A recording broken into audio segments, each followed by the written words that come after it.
stream first. Because, like, Coffin needs to get his picture going. Coffin's picture's going. Now, let me do this. Let me do that. Like, what the heck?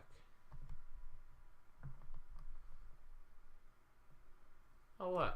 Now it's perfect. I had to scooch it over to the side, and now we're good. We are live. We are live right now. We are live, wow. Oh, yeah, we're definitely right. live. But we will record here in a second.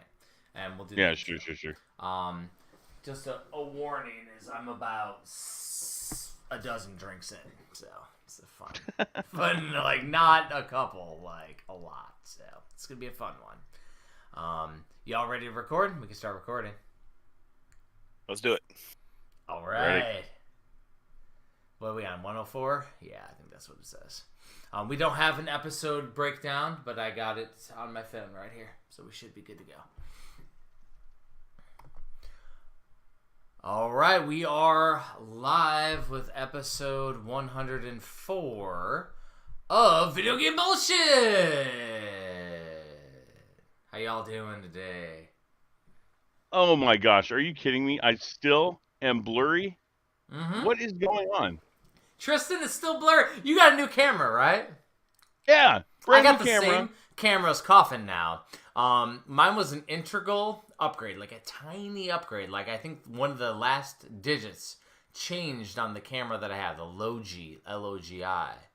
Unbelievable. I blame my internet on the blurriness of your camera. However, remember, we do have an audio-only podcast too, so none of the actual podcast people can see your blurry face, so we're good. Yeah, well, they can just picture what it would look like if you take a thin slice of potato and put it over your photo lens.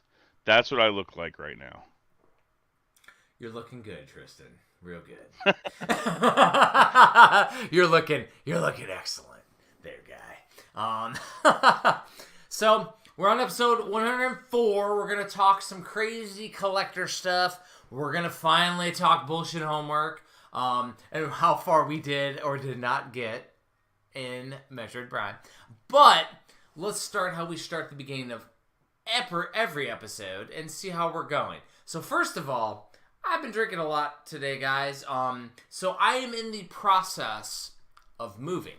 I am moving to Hawaii, and tomorrow they're doing my non-temporary storage, which is my storage move for my house. So, like, a portion of my house is going to go into storage, which includes, like, all the shelving in my game room over here.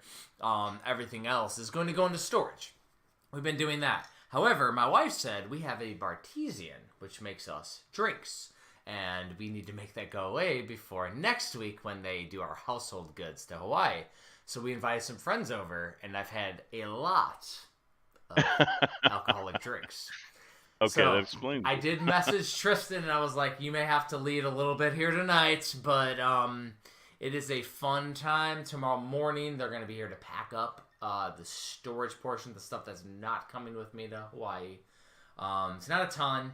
And then I'll be here, not on this setup that we have here tonight. I will actually be on my kiosk, which is like right here in front of me. And it's a much smaller TV going forward until I move. This kiosk will be going into storage for 3 years after that portion. I gotta like take it down the road into my own personal storage. See, that actually reminds me of something, Jeff. I need to find out where your storage thing is, and I don't know, maybe make some not deposit, some withdrawals while you're gone. Yeah, probably not. But remember, like my other storage is at Kittyland in Indiana, so that's where Kyle's stuff's at. So I'm gonna have a double storage. So once I move back, once I retire here in a couple years, I'm going to have to go up to Kittyland, grab everything, come down here, grab everything, and then move to the final place in Florida. So it should be fun. But that's basically what I've been doing, is prepping for the move. I had mentioned to Tristan that I had some calls with some game developers and stuff like that all day. It's It's been a day. But we do have Super Dungeon Maker for pre-order for Premium Edition games right now. Essentially Legend of Zelda Maker. So if Mario Maker and Legend of Zelda had a baby, and now you can create your own Legend of Zelda dungeons forever. That's essentially what we have. Up for I cannot wait to see all of the dungeons that people make. I mean, everyone here has played Mario Maker and had so much fun with all the user created content. Oh my gosh, dude. Can you imagine all the like mind-bending puzzles that are possible with Super Dungeon Maker? Have you had the opportunity yet to play the Switch version? Has Barry given you a code yet? I think so. Yeah. He did. So I put it on, once you beat the tutorial mode, you can then go into the user-created dungeons. And I put that on random. There was one level I played, it was like Pac-Man, where you're like getting coins and you just go bum, bum, bum, bum, bum, bum, bum, and you go around the level. Cool. And it's not even challenging. Then the next one's like super like mind-bending puzzles, and it's super fun. And then the next one. So as the community progresses in their knowledge of the game, it should become really fun. Well, I don't know how much you like follow any of I mean there's a whole community built around Mario Maker, but my favorite little niche of that community is watching all the troll levels that are made. So like all the troll levels that are going to be made for Super Dungeon Maker, oh please just put it directly into my veins. It's I'm gonna like pee myself laughing. I need to see all the posts. Coffin, what are your thoughts on Dungeon Maker? I know you're not on the premium team, but Zelda. I love Zelda, so like, and then it's just like Link's Awakening on the Switch. They had like that little dungeon maker that you could do in that game when they did the update on the Switch. So I'm pretty excited to see what's going on with it. But like Abara, I'm obsessed with those troll levels. And it's just hilarious how people set things up on people. So I can't wait to see what kind of stuff they create. And then also there's really cool ones, that in Mario Maker where they make like cool little levels like with just music and kind of things like that. So I'm really excited to see what people create. Well, the interesting part is right now we had the honor of being the first available for pre-order for a physical before the digital was launched. The game's launched in May, so people are going to start populating. It's about to go crazy here in May. So, like, and then we're taking the pre-orders for our amazing physical. Like, the physical looks ridiculous. Like, Tristan's working on some crazy-ass, like, manual ideas. Like, the manual looks like a Zelda. Like, it's going to be gold. Like, it's craziness. Oh, we get a bonus item that I'm pushing to be maybe a steelbook. Yeah, there's a spoiler for everyone. I would love to have a steelbook for Dungeon Maker. We're still in the works for that. But imagine, Tristan, if you get to work on a design for a steelbook for Dungeon Maker. Yeah. So those are the type of things where if we could do a steelbook and things for Dungeon Maker, like it's just a really cool idea. And I assume you'll be helping old John Miller with his guidebook, his art book. Oh, for sure, yeah. No, all hands on deck for this one. Like, I'm happy to help in any way that I can on every piece for this game because man, this is going to be a big one, like for us. Oh, it's so fun. I mean, speaking of big ones, have you been following Poglings? You know what? Insane. I haven't checked in a couple days at what the total is. It's pretty insane. I'm gonna look right now. Insane. It's pretty so insane to the point where it got over $250,000, and they had to stop the standard tiers because of the insanity. It's like crazy. It's insanity. I haven't heard from Chad Tronic this week yet. It's now Tuesday. I'm gonna follow up with them tomorrow, but like things are insane for that Kickstarter. Poglings is currently over $270,000. Oh, 270. It was 260 earlier. That is I saw like 250 earlier in the morning. That's crazy. And it's just the craziness, the perfect, combination of a brand new game with an influencer that people like, Tradtronic, and then the Dreamcast era. Yeah. My fave. Excuse me. We have honeysuckle pollen out here, so if I'm sneezing, we have pollen in the air. Oh, dang. But yeah, no, like it's the perfect era right now with Sonic Adventure and the Chow Garden and everything, hitting that right portion of nostalgia for those that are now in the working market. Because like for our era, it's Nintendo, Super Nintendo all day.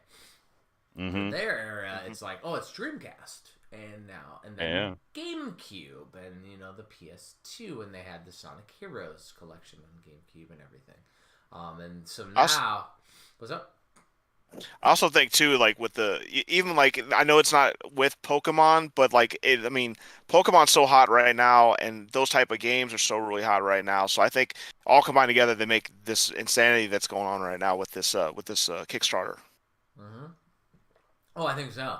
And the thing is, like, they had the Grant Kirkhope stretch goal that was surpassed. And then they had another legendary artist, musical artist, stretch goal that was at 250,000, just surpassed. Wow. He's continuing. They're getting to a co-op mode. They're getting to so many cool things that we're going to be able to do with this game. It's just like outstanding what we're going to be able to do with it. And That actually reminds me, I've never even looked at what the stretch goals are. that's what I'm saying. Like, some of these stretch goals are legendary composers, and then now he's adding new stuff as they continue to meet and exceed the other stretch goals. So, like, they're to the point now where they're probably hitting 300,000 for a stretch goal. What are they going to do? And I actually haven't seen what they're doing. Some of this stuff's a surprise to us. At $300,000 raised, they will add an alternate player, like an alternate like a main character that you can play as. Okay. So I think that's like their big one. I wonder what they're going to do next, because I know that it's like on track to be crazy. Oh yeah, I mean, we're jeez. 8 days in, we're a week in. We're a week into a 30-day campaign for this thing. And there's always that like mad dash in the last week, so Yes. this thing's going to crack 500,000 easy if this keeps pace, and I have no doubts that it's not going to have any trouble hitting that number. Well, it's like right now, like my Kickstarter, that Kickstarter should be in the lull, the middle lull, like where mine, like for the complete NES book Kickstarter, which is a second printing, it's at like 11K, which is freaking amazing. That's awesome. Yeah. And I'm tracking an update 2 of Poglings. They're going to plug the complete NES Kickstarter. Oh, baby. And so that should be that lull where you need somebody to plug it. I'm not doing traditional marketing, because if you do marketing with your Kickstarters, more people see it. This is a second printing. I was like, I want people who want to buy it to be able to buy it. We'll sell it at conventions. It'll be fun. It'll be cool as hell. It's already, met a stretch goal. We're good. But that could be crazy, and that will help us add bonuses to the book, no problem. Like, like I'm gonna add, I think it's like end sheets and bookmark ribbons and like the top part, the bindings and all the different little additives and all the little bonuses for the books. We're talking, headbands and tailbands and all the cool stuff for books. Those all cost extra for every single book that's printed. That's my stretch goals for a lot of the books. And I want to do that for everything. It's just sometimes, if it only earns a little bit of money, maybe we won't do it. But I think if that Kickstarter shares it and I share it conversely, it'll greatly help things. It's gonna be crazy. But Poglins is nuts, dude. That game is so cool. I mean, I'm excited for it. I know we're gonna make some crazy physical stuff. Oh yeah, man. The back and forth just for the plushes, like I think we talked about it a little bit last week, but the back and forth between our lead engineer here at Premium Edition Games, Josh, and Chad Tronic, you know, I mean that's indicative of the process that we have with our developers. I mean, it is minute. We'll talk. I mean, like, you know, he wasn't happy with just how like the fins on one of the plushies was just a little bit off, and you know, like it's that back and forth just to get it perfect. Yeah. You know, it's Chad Tronic's game. It's his passion. It's his, like, he's been working on this thing for 5 years, so it's really important that we get it right, and it's important for us that we get it right. Some of the best like honors we've had from Premium has been from like previous developers we've worked with, and they're like even today I was hit up and they said, hey, this other company hit me up on my next game, however I want to work with Premium. And that's pretty cool. Yeah. To me, that's pretty cool. It's like, hey, I want to work with you guys because you guys are cool, you've taken care of us, and you make the best quality products. Like, that to me is like, that's what I want to do. That's awesome. That happened today. Like, there was... That's super flattering. And there's a new signed contract today. Like, immediately signed contract based on other companies coming in. The other company isn't even like a limited run or whatever. The big honchos. Like, it was another company that came in. And they're like, no, dude, we want to work with you. And it's like flattering as hell. I love it. Yeah, that's awesome. Yeah. So Jeff, a cool thing thing. Oh, sorry about that. Go ahead. Sorry. A cool thing I'll even tell you is my wife just got a Switch like the other day, so she wanted games to find a game to play, and the first one she went to was Rain on a Parade. So like as soon as she saw it, she saw the cool little things in it. She immediately stole it from me, and now she's playing it at night when we go to sleep. So she loves you guys' products. That's amazing. Yeah, Rain on a Parade is like a little hidden gem for sure. Oh yeah. Freaking love. I love telling people about that game at conventions, because I mean, like, you're literally an asshole cloud just trying to ruin everyone's day. Who doesn't want to play that game? Well, the interesting piece is that we carefully curate everything. So if it's not something that our team likes, we're probably not going to be publishing it physically. So, like, if we publish a game like Rain on Your Parade and you don't know what it is, well, you should at least know it's probably going to be pretty damn cool at the end. Yeah. And that's the interesting piece of what Premium does. That's what I kind of like. I kind of dig what we do. Because, like, yeah, it's wild. But yeah, I like that you said your wife got obsessed though, Coffin? So when we went to do the new setup down here, so she was very passionate enough to hook me up with a new desk and bringing my computer downstairs to my room.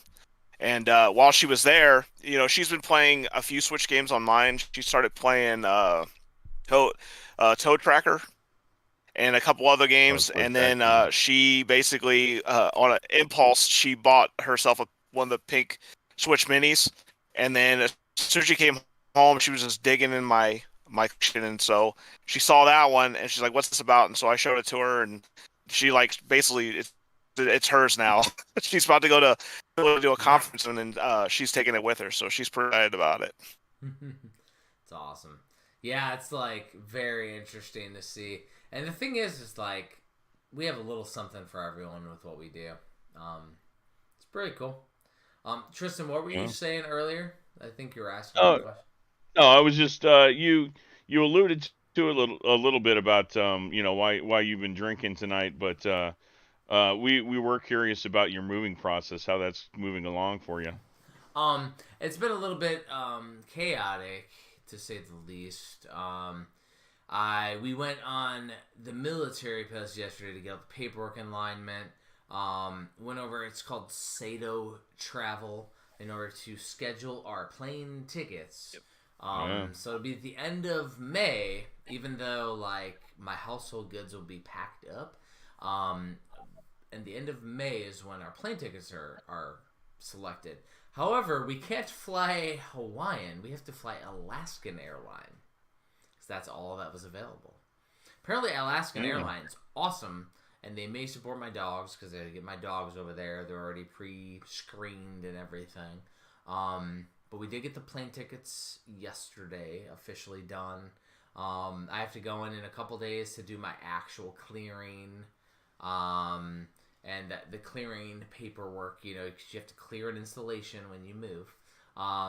So that'll be a thing. This morning, though, was interesting because I was sitting there doing my elliptical workout because I ran 4 miles yesterday. Today, I was doing an elliptical workout, and the guys showed up to look at our sprinklers at the house. It's been raining a lot in Georgia over the last 3 years, so we've never used our sprinklers. And half of them are broken. It's craziness. And so they're like shooting water all over the place. And one of them was like underneath my daughter's trampoline and like shot up to the trampoline. And like it was like hilariousness. Like you couldn't like make it up. But essentially to fix our sprinkler system, it's going to cost more than just buying a whole new sprinkler system. Which includes like wiring underneath like our, you know, like the whole sidewalk over by the house and everything. Like it's going to be an expensive endeavor.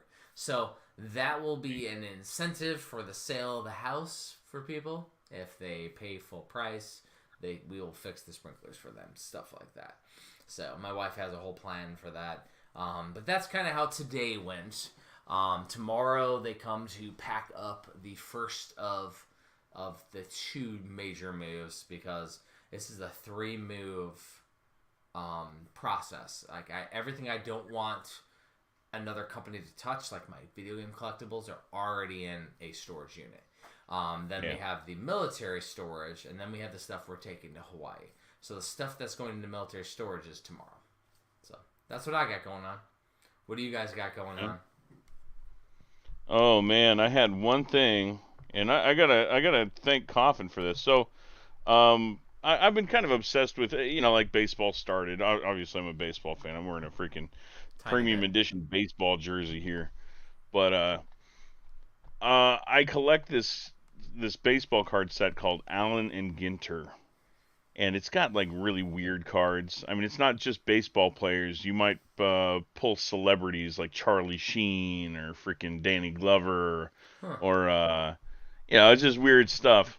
Well, back in 2008, and I didn't know about this until Coffin was like looking on eBay,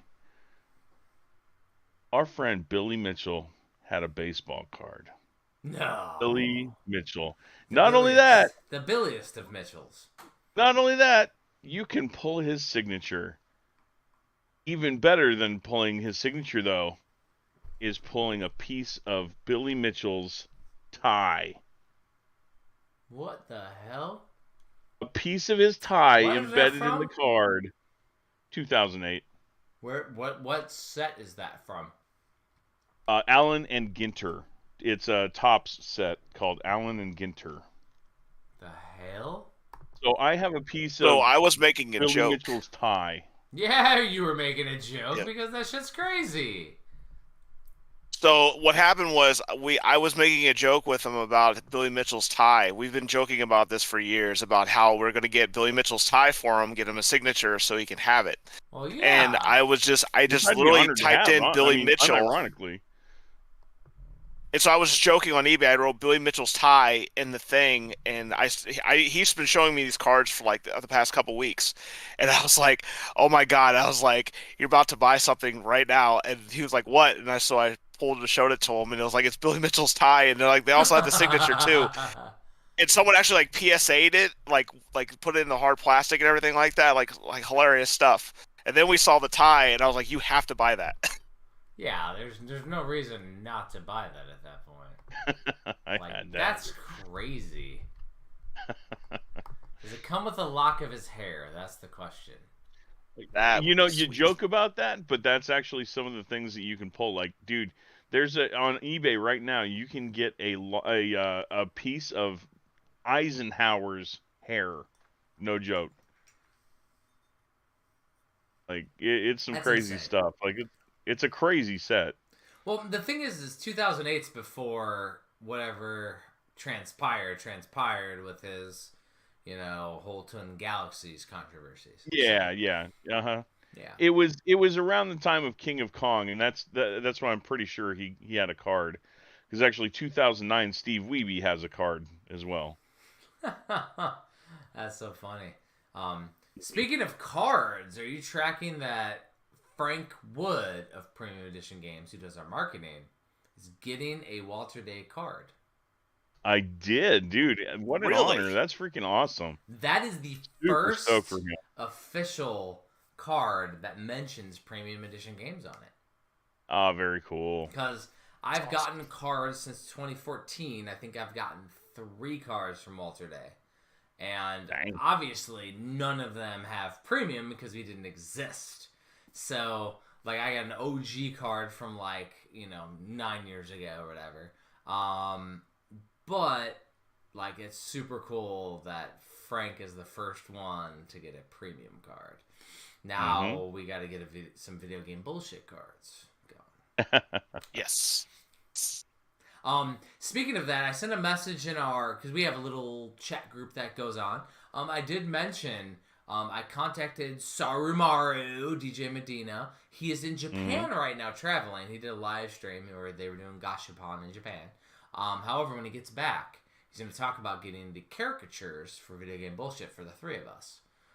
That would be awesome. I know you were asking about some caricatures, but I figured it would be appropriate because he did a caricature of Kyle and I back in the day.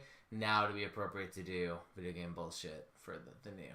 And Saru had roomed with Kyle and I back in the day in Oh, that's Midwest cool. Gaming Classic, so he knows Kyle very well. That he did not know, by the way, when I chatted with him today. Yeah. So we had to have some chats, but we will be talking about getting some caricatures for a future, set or something. And we could have have our little characters up on the little chat or something. Have little pictures of us doing funny things. Never know. You gotta have a baseball jersey, Tristan. Oh, for sure, yeah. Coffin has to 100%. he's not in Miami anymore, Coffin, but he needs to have some. Now he's just in a game room. Oh. Yes. Oh, that's right. Yeah, you were in the freaking Miami Vice He's in Miami. like background or whatever. Yeah, that's right. This is my video game room. This is not even like a piece of it. This is like one side. It goes like in an L shape, so it goes all around. So over here is like a movie room, and all the way down here is another TV and a play choice back there. Okay. And yeah, and then a couple other things. But this is my spot. I wanted to. So at my other house, I had only 1,200 square feet, and the bar used to laugh because I used to have to stack all my CIB consoles on a wall, and if you touched the wall in any shape, form, or way, it would just fall. Dude, So and he had this like one bookshelf that was like on its last legs. it was death. I got a few of those in the house right now that are not moving. I got a dresser that I could touch right now and it'll just fall apart. Oh no. So I have a nice father-in-law, and he was like, "What do you want to do with this?" Because we just got a new house. I said, "I want to shelve the entire downstairs." And so for like 3 months straight, we were just down here shelving these entire walls. So now it's like 2,600 square feet of video game, movies, and pop culture stuff all over the place. That's the dream right there. That's amazing. Yeah. It looks cool as hell, though. You want to see something really cool? Always. Alexa, turn my lights blue. See if she'll do it. See if she does it. Ah, there we go. You got a blue room now. Turn it purple like last week. Purple. Alexa, all lights purple. This is now he's back to Miami Vice Coffin.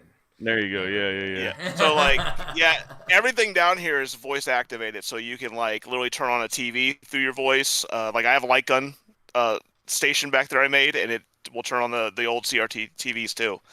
And you just need a little smart plug, and they'll do all this crazy work for you.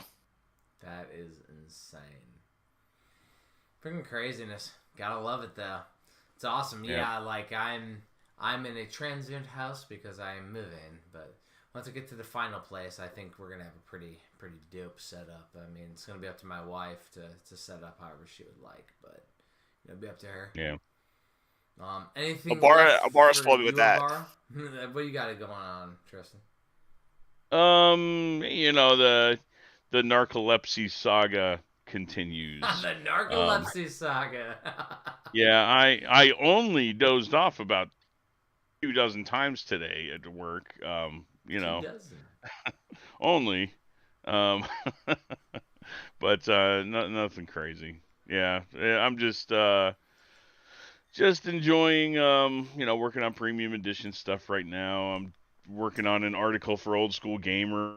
I'm doing some advertisements for the magazines that we advertise in, and yeah, you probably saw what I posted last night. It's going to be part of the advert that I'm doing right now. But nah, man, nothing really significant with me. What about you, Coffin? What's new? Well, first off, we should also tell them about your cool epic find you had at that toy convention that we saw on Saturday. Yeah. Well, yeah, I'm not gonna bring it in here, but again, Coffin with the assist. Like we stumbled onto this like toy fair. We went to you know, video game hunting this past Saturday, and then we went to this place called Pop Culture that has like toys and video games. And then they clued us in about this like toy show that was going on, like not far from our video game spot. So we're like, hey, you know, might as well just hit it up. So we went there. Tons of toys from all sorts of eras. Had a few video game related things here and there, but he like told me about some some vintage Mario plush that I already had, or else I would have picked it up. But like sitting right on the same desk as or table as the Mario plush was a Legend of Zelda Ocarina of Time 3DS standee, like a freaking, you know, 3-4 foot standee, in perfect condition. And you know, I'm like, hey, is that for sale? He's like, yep. He said, yep. 250, like sold. Like, so that's in my basement. My wife shot me a look whenever I brought it in, but what the hell you know, are you doing, Tristan? yeah. No, it's an awesome piece. I love display pieces, like you know, official. It's bad when the wife calls you a bara. Yeah. You come in, she's like, a bara? What do you do? Yeah. No. That's funny. Yeah, it's cool though. Yeah, like getting those kind of finds. You mentioned a Mario plush. Have you ever seen the original Donkey Kong plushes? The really old looking ones, like the ones. I've got 3 of them up here. All 3 sizes. So those were given away at like fairs back in the day. Interestingly enough, there is a Mario version where he has the little Snidely Whiplash mustache. However, I don't think it's from Mario, but I think it's from where Nintendo pulled inspiration for Jumpman from. And it's a cleaning company out of New York that I found out about a long, long, long time ago. Where they may have pulled inspiration from Mario. It was their mascot from back before Nintendo did Mario. Like, there's some crazy stuff, and it goes beyond before those Donkey Kong plushies. But the plushie is it's like a year earlier. Very interesting. And it looks like the Jumpman from the Mario movie. From the character that's playing that Charles Martinet voiced. Crazy tidbits, man. I got some crazy controversies with Mario. It's great. Yeah. Yep. Yeah. And so like and then also he Abara worked into we have a joke. We have like a NATO trade, agreement with each other. And he was downsizing some of his games, so he hooked me up with Waterworld for the Virtual Boy, and it was one of the Cool. last ones I needed for it. I'm a big, huge Virtual Boy collector. Uh, when I was young, I was really poor, and I was actually on the Christmas Angels with my mom. My mom put me on there, and I just wanted clothes. And they said, "Well, you have to ask for like a present." And then I'm like, "Well, I don't feel like I should be doing that." So I threw on the one thing I thought no one would ever buy. So I put a Virtual Boy on there, not thinking anything of it. But at the time, that's when they were clearancing out all the Virtual Boy stuff. And she bought me like a full set of the games and the actual Virtual Boy for me for Christmas, which like kind of blew my mind. And like me and my wife, we do Christmas Angels now based on that because this lady was so sweet and got me all these games.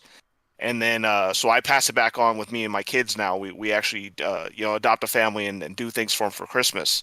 So I thought that was just really cool that it's a very expensive game, and for him to let me have it is just so freaking cool, and I appreciate it, Abara. I just want to let you know that. No worries, man. Glad it's in your collection. No, that's 100% an awesome story, and like giving back to the community, that very admirable. I remember though back in the day, like I got my Virtual Boy. Like my mom never would buy me games or systems or anything, and all of a sudden one day I got like a Virtual Boy with like Teleworld Boxer and Wario World, and I'm like, Yeah. what the hell? And it cost like $35 because their games were $5 a piece and the system was 25. And Yeah, man. I didn't even know, but I still have my boxed Virtual Boy with the 25 sticker, and so it's like it's crossed off with red ink and written with 24.95 on the sticker, and I still have it Awesome. from KB Toys. Yeah, I'm so I got mine from KB too, but mine was like $40. Oh no! They waited till my mom waited till it was bare bones. That's Like, awesome.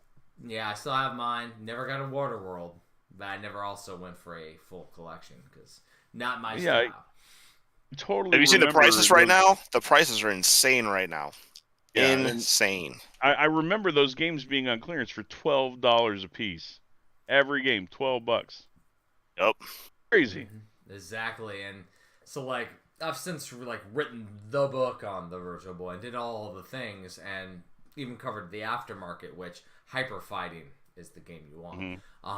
If you don't have hyper I fighting, want that so bad. that's the one aftermarket out of any aftermarket because they literally hired a guy to program the game like it's actual Street Fighter. It's so good. It's so nice. That is So the good. one aftermarket game to get for the Virtual Boy. There's a lot of other ones that are super freaking cool, but that one's like that's Street Fighter on the Virtual Boy. That's what it would have been like. And it's 2-player if you have a link cable. And it's 2-player with the link cable, so you can play with me on mine or Tristan with his. We just sit there and link it overseas. Yeah, but like it's super cool though doing the whole like sponsoring a family. Like that's amazing, dude. We try to give back as much as possible. Like last year, we had a family and we got all the kids. They got bikes, and that's what they wanted. And what was so funny was that it was like in the middle of winter here, and we were like, well, maybe you should just wait for this for spring. But the kids were so excited they didn't care. They just got on the bikes and just took off, and they were so happy. And that's the good part of it that I enjoy, and then also helping the parents out as well. Getting their children clothing and anything they need. And it's an honorable thing, and my wife always finds a family for all of us, and we do it every year, and I love doing it. I love just giving back because when I was young, I was really poor, so like to have someone to do something like that, especially Virtual Boy, that's pretty insane to me. That's awesome. Yeah, and the fact is like that's your nostalgia. It actually leads into what the main topic of the episode is, but should we cover news first or should we go into the main topic? We can cover news after the main topic. It's up to you. I was gonna say it's been kind of a light news week as far as like video games are concerned. I mean, like Really? the biggest piece of news is that Discord, which is typically used for gamers, I mean, usually, um, was in the news for a pretty bad reason, and it affects my job actually directly Really? in Yep. the intelligence community. There was Hmm. that giant leak that was on Discord. I didn't see any of that. What? Oh my Yeah, gosh! it's No. pretty Yeah. crazy. Pretty Um, crazy. that Air National Guard kid, like some 21-year-old A1C, Airman First Class, like he'd been uploading the chairman's brief, the top secret SCI chairman's brief to Discord. Why would Show he all do his that? friends. Why would he do that? That's so dumb. That's like in violation of everything you sign when you go into those briefings. Yeah. Hmm. That's Insane. fun. That's fun. So there's a major thing that did happen this week. I mean, Nintendo did a damn direct. Zelda. Yep. Tears of the Kingdom. They had the final trailer. Like they showed up a bunch of characters. Wow, dude, that completely like was off my radar. Like They showed a lot of Ganon on there too. The art for Ganon looks awesome. They showed a lot of We call him Uber Ganon. Uber Ganon. They showed a bunch of stuff, and it's basically taking place after Breath of the Wild because they showed a little bit more mature versions of some of the support characters as you would go for the beast, the divine beast. So you'd be helped, like when you went to the sand area, you're helped by the young girl who was taking over the kingdom. She's a little older now, and she's helping you out. And apparently, like you may be assisted by these characters in battle or something, or it's just part of the story and you're still on your own, like normal. Probably the latter. But they did show off some more of the fusion. They showed Link with like a sword with a shield on it and stuff. But less of an emphasis on it, which means they probably had some backlash on the fusion sections from the last little live stream that they did. And then also tomorrow, because we are recording on a Tuesday, tomorrow and Wednesday, they're doing an Indie Direct for Nintendo. So that's like 2 directs in 2 weeks. That's freaking awesome. Like, everything goes well, one of our premium games will be shown off at the Indie Direct. That'd be cool. Yeah, and rightfully so. But, yeah, that Zelda Direct, though. The game looks great. Can't wait for it to come out. It just built my hype for the game even more so. So you got to watch that, Tristan. Yeah, I will. Well, now that I know about it. You're too busy watching Discord scams and people. Yeah, we've been a little busy at work because of that nonsense. Yeah.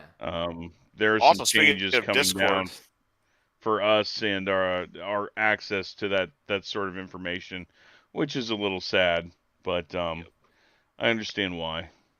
And what were you saying, Coffin? Speaking of Discord, the same thing happened for Nintendo too, because they got so the rumor mill I heard was the Nintendo basically got a GameStop person fired. And basically what it was they showed a clip of a pre-order for a Nintendo Switch. It didn't have any information on it, but he basically was like, I assume it might be Zelda, so I want to tell everybody on Discord. And I guess behind closed doors, Nintendo went to the store and talked to the leadership there and basically got the guy fired from that GameStop. And he was like, I didn't really leak anything. All he showed was like basically, like a default thing for like Amazon where it does like December of 2023, like at the end of the year, but it didn't have no name. It didn't say Zelda or nothing. But what's interesting about this is there's a guy, a YouTuber named Wood Hawker, and he's actually shown the entire Switch case and everything. Yeah. And they went after this guy that didn't show anything. He just said, "Hey, you might be because he said, with the Pokemon Switches and things like that, a lot of people can't get them because the pre-orders get picked up really quickly. So he was just kind of giving a warning to people like, "Hey, this might be Zelda. I don't know." And he was actually right, and he got fired for it. That's insane. So Wood Hawker did have a legitimate one. It wasn't like a. That's what I heard. I heard it was legitimate. I don't think you could fake that box the way it looked. It looked like the ones that they had on pre-order, and don't know where he got it from. But I've heard I've heard so many rumors about Nintendo ninjas showing up to people's houses and like sending them like lawsuits or taking things, and I hope it doesn't happen to him. But it's kind of crazy that he kind of fell under the radar with that. That's really funny. No, it's interesting to see all the lockdown. I saw the controversy too with the strategy guide being leaked for Yep. Tears of the Kingdom. Oh, and yeah. photos shown and those people being kind of cease and desisted. It's easier just to, conceptualize and talk about stuff versus sharing things. That way we just bullshit about things. Nobody can yell at us for talking our opinion versus showing off things. It's interesting with the Wood Hawker situation too, because I don't think he's a Nintendo rep. He's not a Nintendo affiliate anymore. So interesting that he has something. If it's just a custom thing, that would be hilarious if he played a joke on everyone later. He's like, I got all you guys. But if I was him, I would put that thing out real quick because Nintendo is notorious for making examples out of people, and you don't want to be sued by them. Like it's pretty funny. They just won another one, and the guy has to give up 30% of his money for the rest of his life based on pirating some of their games. Oh yeah, that was that Bowser kid. Yeah. Interesting. I mean, Which is ironic. His name's Bowser. Yeah, pretty much. That's just craziness. I mean, you might as well, if you're gonna be on the up and up, just don't do anything nefarious if you want to try to make money doing YouTube. Like, Yeah. it's wild. Yeah, because Nintendo is historically litigious. Everyone knows that. Exactly. Yeah, that's nuts, dude.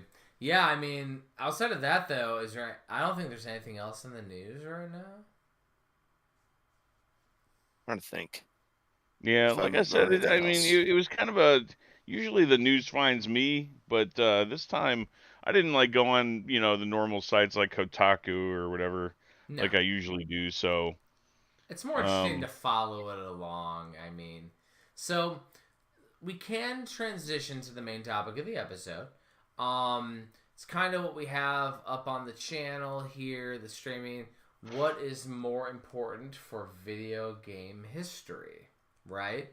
So the perfect example is it more important to have the first release of a game or having the most interesting release? And where I put this into context is, let's talk like Super Mario Brothers, for example, right? Is it more important to have that interesting CIB box that you grew up with, or the sticker seal Mario that's worth like $1 million or whatever the heck is worth graded at one portion if you got it from water graded on Heritage Auctions and sold it? Or is it more interesting having Super Mario Brothers on the Famicom, which is technically the very first release of it, so you have the very first time that was ever playable for the history of video games? I think I know what all three of us would answer with, but let's see. Let's start with Tristan since he showed off a box. So where I think we may detract, where collectors might diverge is so obviously the first ever release of Super Mario Brothers was not the one that we got in the United States. True. It was the Japanese copy. However, that's not what we grew up with. That's not the one that hits all the feels for us and the nostalgia. So that's why I think it just depends on where you grew up and what you grew up with. So for me, I really do think that it's more important to have, and I think that the Japanese first release copies have more of a right to be expensive, the most expensive versions of the game. However, I understand why our versions are, and that's because that's what everyone grew up with. That's what everyone's familiar with. Yeah, true, very, very true. And the other thing is, you know, we may come off as ugly Americans when it comes to the other cultures that are out there listening to the podcast or whatever. However, it seems to all revolve around U.S. releases. We have a team member on Premium, Barry, and he collects for the Switch. But when he collects for the Switch, it's ESRB first, then PAL, then other regions. I argue and say that the Nintendo Switch is region free and you can play anything, so it doesn't matter what region it is. But the ugly American version is, oh, well, US is best. Is it though? That's the question. It's really what, is it because we're nostalgic for it because that's our native region and it was region locked on the NES, so now we just stick with that for the rest of our lives? Or, and this is the perfect example for Switch, with Ys 8, it was out of print at the time, and I didn't want to pay $200 to get my copy of Ys 8. Yeah, and on the Nintendo Switch version, I ended up getting the PAL version for like MSRP version. I think it was like $50, $60, whatever. And I got my copy so I could play it, and I didn't overpay. They've since reprinted it, so like I think the prices have leveled. However, I didn't care because the Switch is region free. The game still plays on my US Switch. I can still play it here on my kiosk, whatever, and enjoy it the exact same way. Japanese games on the Switch unlock, and you can play it in English. So there's still, like, not every game has that, but a majority do. So, like, is there a reason to even worry about that? Is that the ugly American in us? However, Super Mario Brothers was not like that. So there is the conundrum. Coffin, what are your thoughts? I think honestly, and just speaking as a collector, where did people find out about it? How did people find out about first releases and those things like that? It's a very interesting topic to me because like I lived on the East Coast, so my mom actually on a New York trip went up to New York, and Nintendo was actually selling stuff in the malls there, and she actually picked up, like, she was a big Donkey Kong fan. If you think about influential games before Mario, Donkey Kong was everything in the arcades, the popularity and those things like that. So my mom, based on that, bought Mario based on, oh, it's like Donkey Kong. And so even in New York, like, you know how you were talking about the stickers tabs, they basically they were handed. So there was a chip shortage back then, so they they didn't have enough chips to make it. So basically, there was no option of you not getting a Japanese like little adapter that goes inside of them. Oh yeah. So technically, it wasn't because we couldn't get our own games. This is because at the current time they couldn't get enough chips to make games, so they just kind of made a workaround around it to make it work. Also, think about the theory of it too. Atari was going down, and they didn't even make it like a video game system for Mario. They said it was a entertainment system. You got to rob because they thought, okay, we throw out some toys there. This will get the parents to buy them because they'll seem like a kid's toy more than anything. And the NES is similar to a VCR, the way you put it in there and put tapes like that. So their goal was not only that, just to make it to where they could get into your household and try to get as much profit as they could based on that. Yeah. So really, like, it's not nostalgia. It's basically a theory of them trying to get it into the homes instead of the other way around. Yeah, Atari had so much to do with the final design of the NES, because Nintendo was smart and didn't want people to have that association with that failure. So, like, another example that I have, non-Nintendo, if you ever played the game Zork. Yes.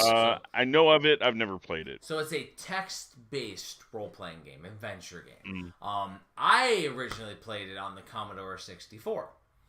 My nostalgia is playing on the Commodore 64. However, Commodore 64 had a huge issue with bootlegging. People would trade discs all over the world. I don't even know how that's possible because that's before the internet. So I have no clue how my brother was able to get all these bootlegged games. I had some, but I had Zork and Return to Zork and some of the games. on the Commodore 64. However, the very first version of Zork was not on a Commodore or on a personal computer, but it was on this giant system where, as a class, you would have to go on a field trip to go visit this computer system in order to play some Zork or play some Oregon Trail or something like that.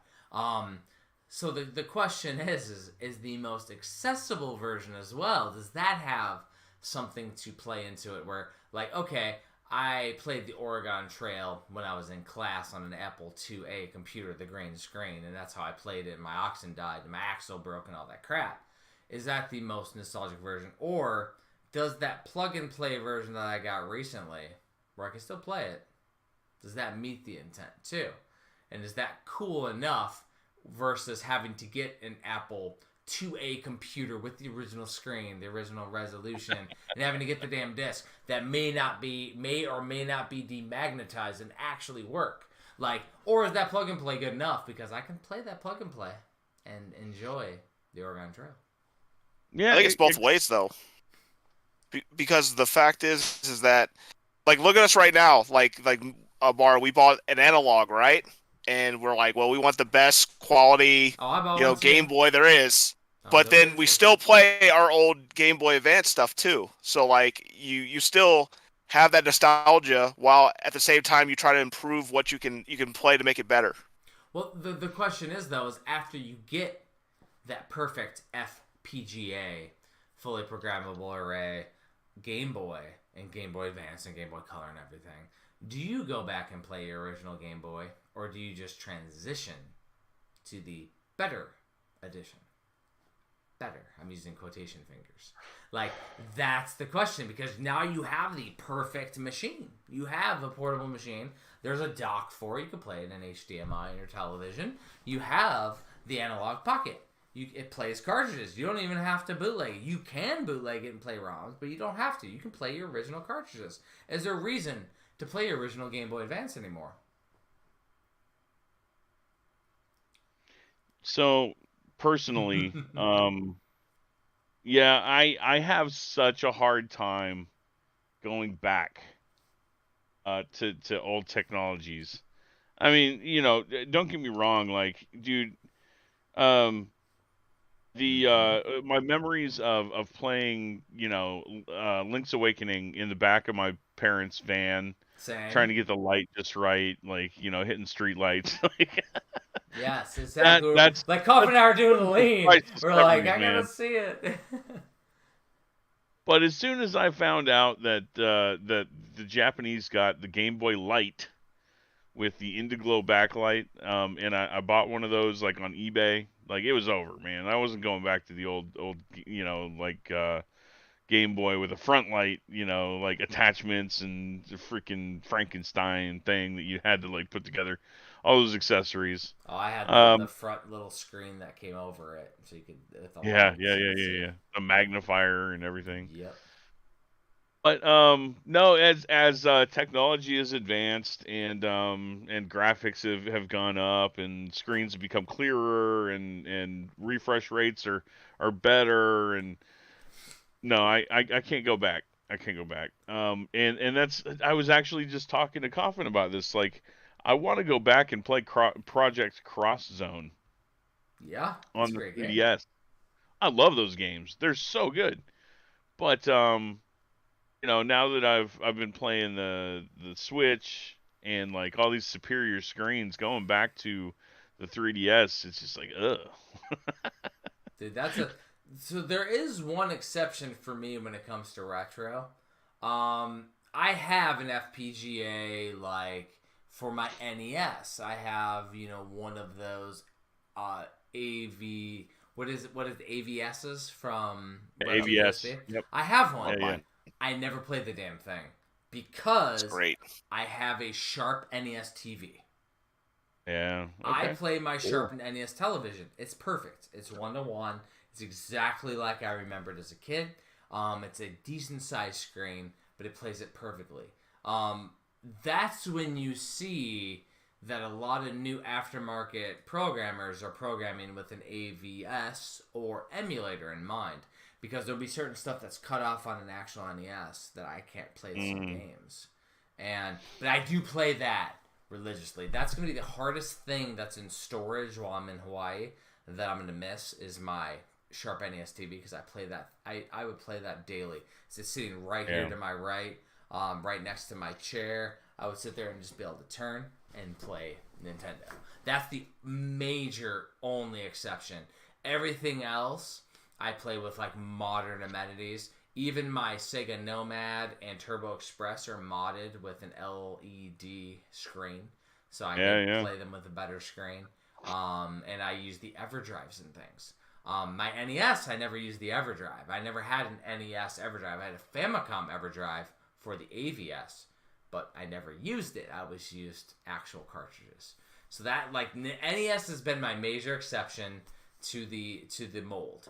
I do like a Vectrex, using it traditionally on a Vectrex versus emulation. I don't know if you've tried the emulation on a Vectrex. It's cool. No, it wouldn't feel the same with It's cool, vector graphics or but something that you can't. Yeah, it's just fully not emulate. the same as playing it on an actual Vectrex. Now I've used the multi-carts that Sean Kelly has made, and they're pretty damn cool. But I like to do it on actual Vectrex versus emulation. What about you, Coffin? So I got a good example that you probably haven't seen yet, but I actually got the full console for the Polymega, and so I have all the attachments and things like that. And what's cool about it is that like you can actually burn your collection onto it. So you can get an SSD card, you can throw your games on there, download them, and you can play them on there. And they do them with like pixel perfect, and they even have like all kinds of different videos and different qualities you can do. And they even do improvements on it. Like, for example, like Neo Geo CD, those insane loading times, they're like gone on the system. The same thing with Saturn and any other disc-based games on there. Amazing. So it's super fun to play on. And for me, it's like a game changer because my main TV here, that's what I have on there is my Polymega. And it's as bad as it's been going for them for like the shipment issues and all kinds of craziness, they are game changing for sure. And they're also coming out with a database that you can actually play the Polymega on your computer soon. And you can actually burn, as long as you got a CD burner, you can actually burn your games onto it as well. So there's definitely going to be a game changer in the future for, like scenarios like you, where you don't have the opportunity to play your games on the original stuff that you have. Would you say, for those interested in thinking about a Polymega, it's more important if you have a collection of games versus like you're starting a collection? Like, you wouldn't want to start a collection in this type of scenario where games are so expensive. Like, I'm actually what's the hardest thing you could do for collecting? Say, like, for example, Mortal Kombat. How many different consoles do you have in Mortal Kombat, right? On Polymega, you could put every single version of that Mortal Kombat together as one piece, and you can play any one you want on the actual console. Yeah. And what I'm saying though is because the Polymega promotes itself to playing the original media, disc or cartridge, on that system. So, like, you would want to have a vast collection to make maximum use of that system. For sure. And in that same light, like, I'm in a weird place in my collection where, like, you mentioned all these, like, EverDrives and stuff like that. Well, I've got a Turbo EverDrive. I've got the Terra Onion one for my Neo Geo MVS. SD3 or whatever, yeah. Yeah. All that good stuff. But, so, and then we talked about earlier how I got rid of my Virtual Boy collection just this past weekend. Like, I had every single game, including Jack Brothers, just got rid of them. But it's because I have a Hyper Flash 32. I can still play all the games that I remember or whatever, and on the original hardware, just using a Flash emulation cart, which I'm okay with. I'd rather have new Windows than a collection of Virtual Boy games sitting there. You know what I mean? And my priorities just changed as an adult. But what's cool about the Polymega and about having someone, local to me with the Polymega is that the TurboGrafx 16 collection that I just offloaded as well. I had like 64 games. Yeah. Well, I made sure to let Coffin borrow them so that he could put them on his Polymega first. So my collection Oh. lives on. And so that's an interesting piece. The other piece is do you curate later? So say like Coffin moves his Polymega, you want to build your own thing.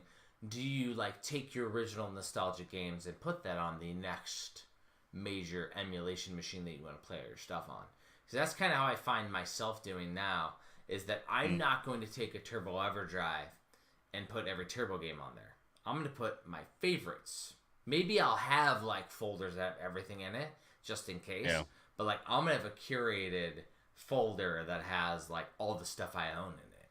I think the perfect example of that is like, and he's got one in the background. I've got one in my game room. The Play Choice 10. You could have every single game on that Play Choice 10, but there's 10 slots in that thing. Like I just want my favorite 10 NES games, Correct. That were on the Play Choice 10 in Heck, there. That could be a future collection. episode, man. Like, what is your Mount Rushmore? What are your top 10? Yeah. What's your top 10? Like that's a good one because like the Play Choice 10 does have you make some things, and I could go over like I need to figure out what's in my Play Choice 10 because I don't even know right now. One of them is an NES cartridge slot though, and in the Play Choice 10 though, you can't put an EverDrive. You have to do what is the other one? The retro USB power pack. Because it takes less power pack. It takes less power. I tried putting my EverDrive in the Play Choice 10 and it fried the power supply and I had to replace it. By the way, that was a pain. I learned how to replace a power supply with that mistake. But I actually end up putting Homebrew in there now, and I think Kevin Power in Too Many Games has been in mine forever because my daughter played that when she was like 3 or 4. Yeah, and she loved that thing. But there are so many good games on the Play Choice. You really have to like sit down and think like, oh man, what are my top 10? I do like having tough. to make those choices sometimes. It's also the same thing because I have a collection shelf over here that will be in my final place, but making a rental wall and not having everything spine out, but having it face out, and then you have a finite amount of space. What games do you choose to put your most nostalgic ones on your collection? That is an interesting topic. I think that's an interesting future episode. But I do see we had a commenter come in and talk a little alternate of our perspective, where is SS Laker, and I'm going to mispronounce every name that anybody ever comments. But, I think that's Kyle if I'm remembering correctly. Yeah, I think it was Kyle. Struggles to play anything retro with any modern amenities. Half the fun is hooking up the old systems and using the original controllers. I 100% agree. If you cannot emulate, number one, the controllers, but number two, the timing. So, like, my major thing is, if I play a game and I'm playing NES and I can't play Mike Tyson's Punch-Out, that's going to be a deal breaker for me because I have Slacker. He's a hero, is his name. But I have world records on Mike Tyson's Punch-Out, so I have it down to minute milliseconds. So if I can't play that game, and it does come down to the controller a lot.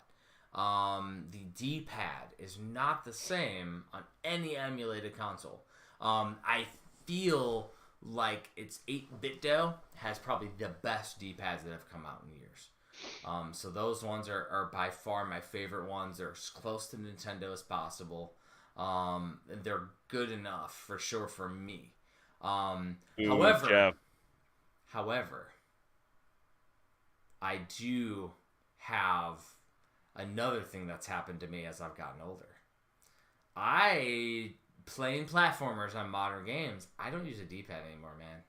I use the analog stick.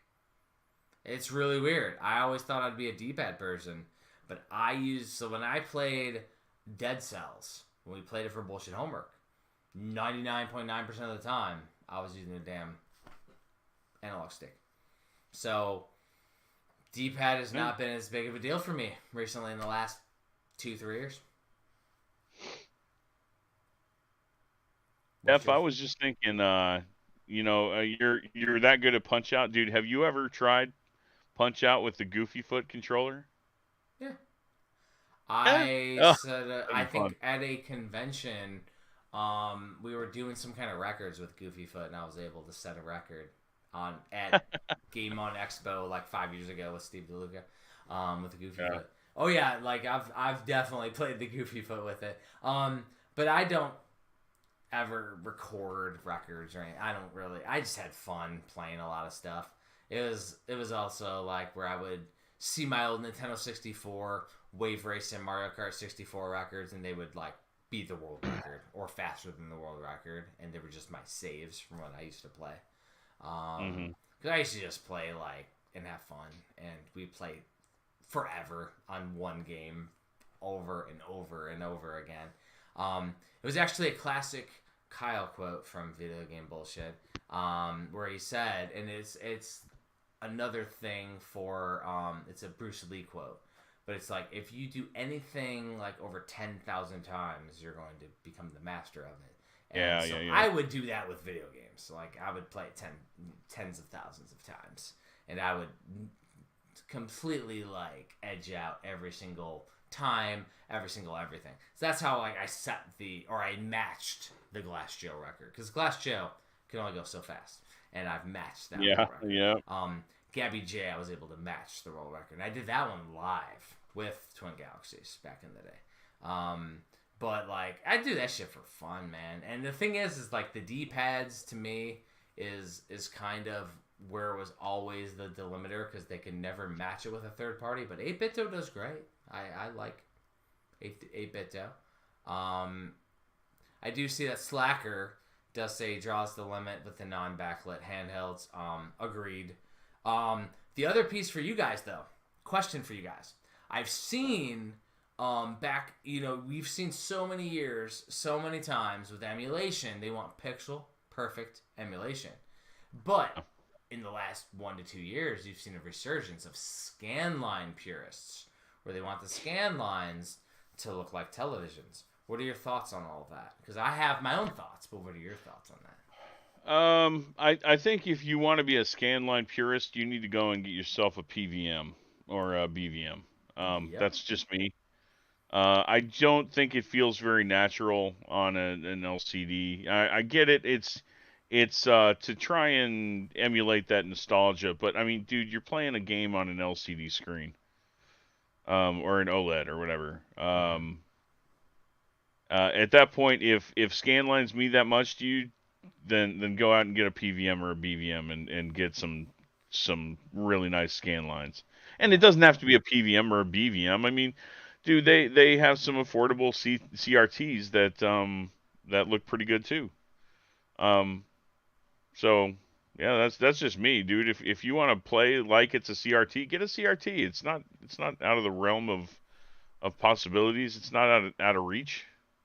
What about modern games that add a CRT filter to their game to emulate like it's an old school game? We even at Premium have a game, it's Pigeon Dev Games Collection, where they do this CRT filter on Game Boy, which didn't even have a CRT, but like it has a Game Boy CRT filter. That's fine.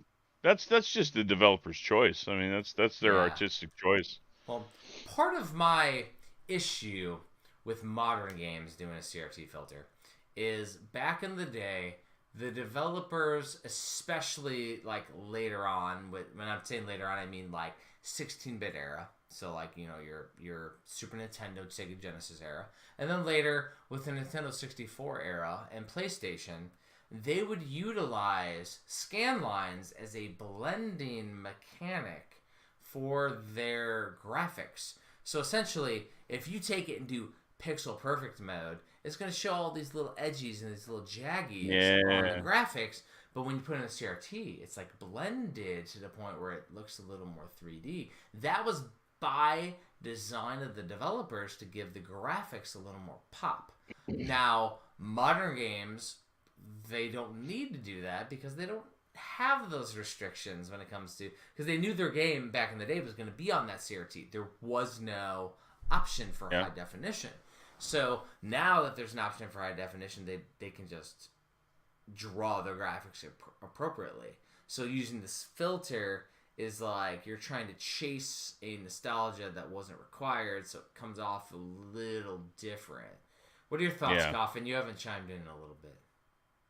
I feel honestly like for the purists, I would say, especially here, I have a 1080i, CRT, and I have a Sony Titantron, and I like the Titantron based on the light gun, be able to play light guns and things like that. So I feel like if they're a purist, I think they should get a Sony Titantron. That's the end all be all, best quality. I think that unless you can get a PVM, but it's the best quality you can get for a decent price on that. But with the other things like with scan lines and things like that, I feel like it's more like with these modern games. I think they're just trying to build off nostalgia, try to give people that lived in that era, that enjoyed them, like in arcades, for example, to give them the opportunity to kind of get back, reminisce back to the kind of screens they saw as a kid. But I just think it's mostly just for nostalgic, not for like, I can't just see people actually playing like that all the time on their LCDs. No. Yeah, no. Interesting that you call it a Titantron. Is that a WWF reference for the Titantron? Yeah, it's a I just joke. Twinatron for sure. I call it. I joke around because as a kid, you had like it's coming out to the Titantron. So I always joked and called the TV that. It's just a rib on wrestling. Sure we're that I doing used to a joke rib on around. wrestling here with the Titantron because like we all know it's a Sony Trinitron. I actually have a PVM here at the house that I'm gonna have to put in storage, unfortunately, for a few years. It's heavy as shit too. It's a really cool PVM. It doesn't have SCART on it. It just has the normal HD. But it is so clear. That's the one thing. Going from a Trinitron to a PVM is like significant. And then going from a PVM to a BVM is even the next level. The thing is, Trinitrons are so expensive now. Yeah, they are. I actually did have a BVM, and with SCART inputs, but I didn't. I found myself not using it as much, and it didn't really work with the flow of my my game room. So I just sold it for the exact same price that I got it for. I got a bro deal while I was down in Texas, and I gave that same bro deal to a local collector here. So it's in a good home still. But yeah, I mean the quality is awesome.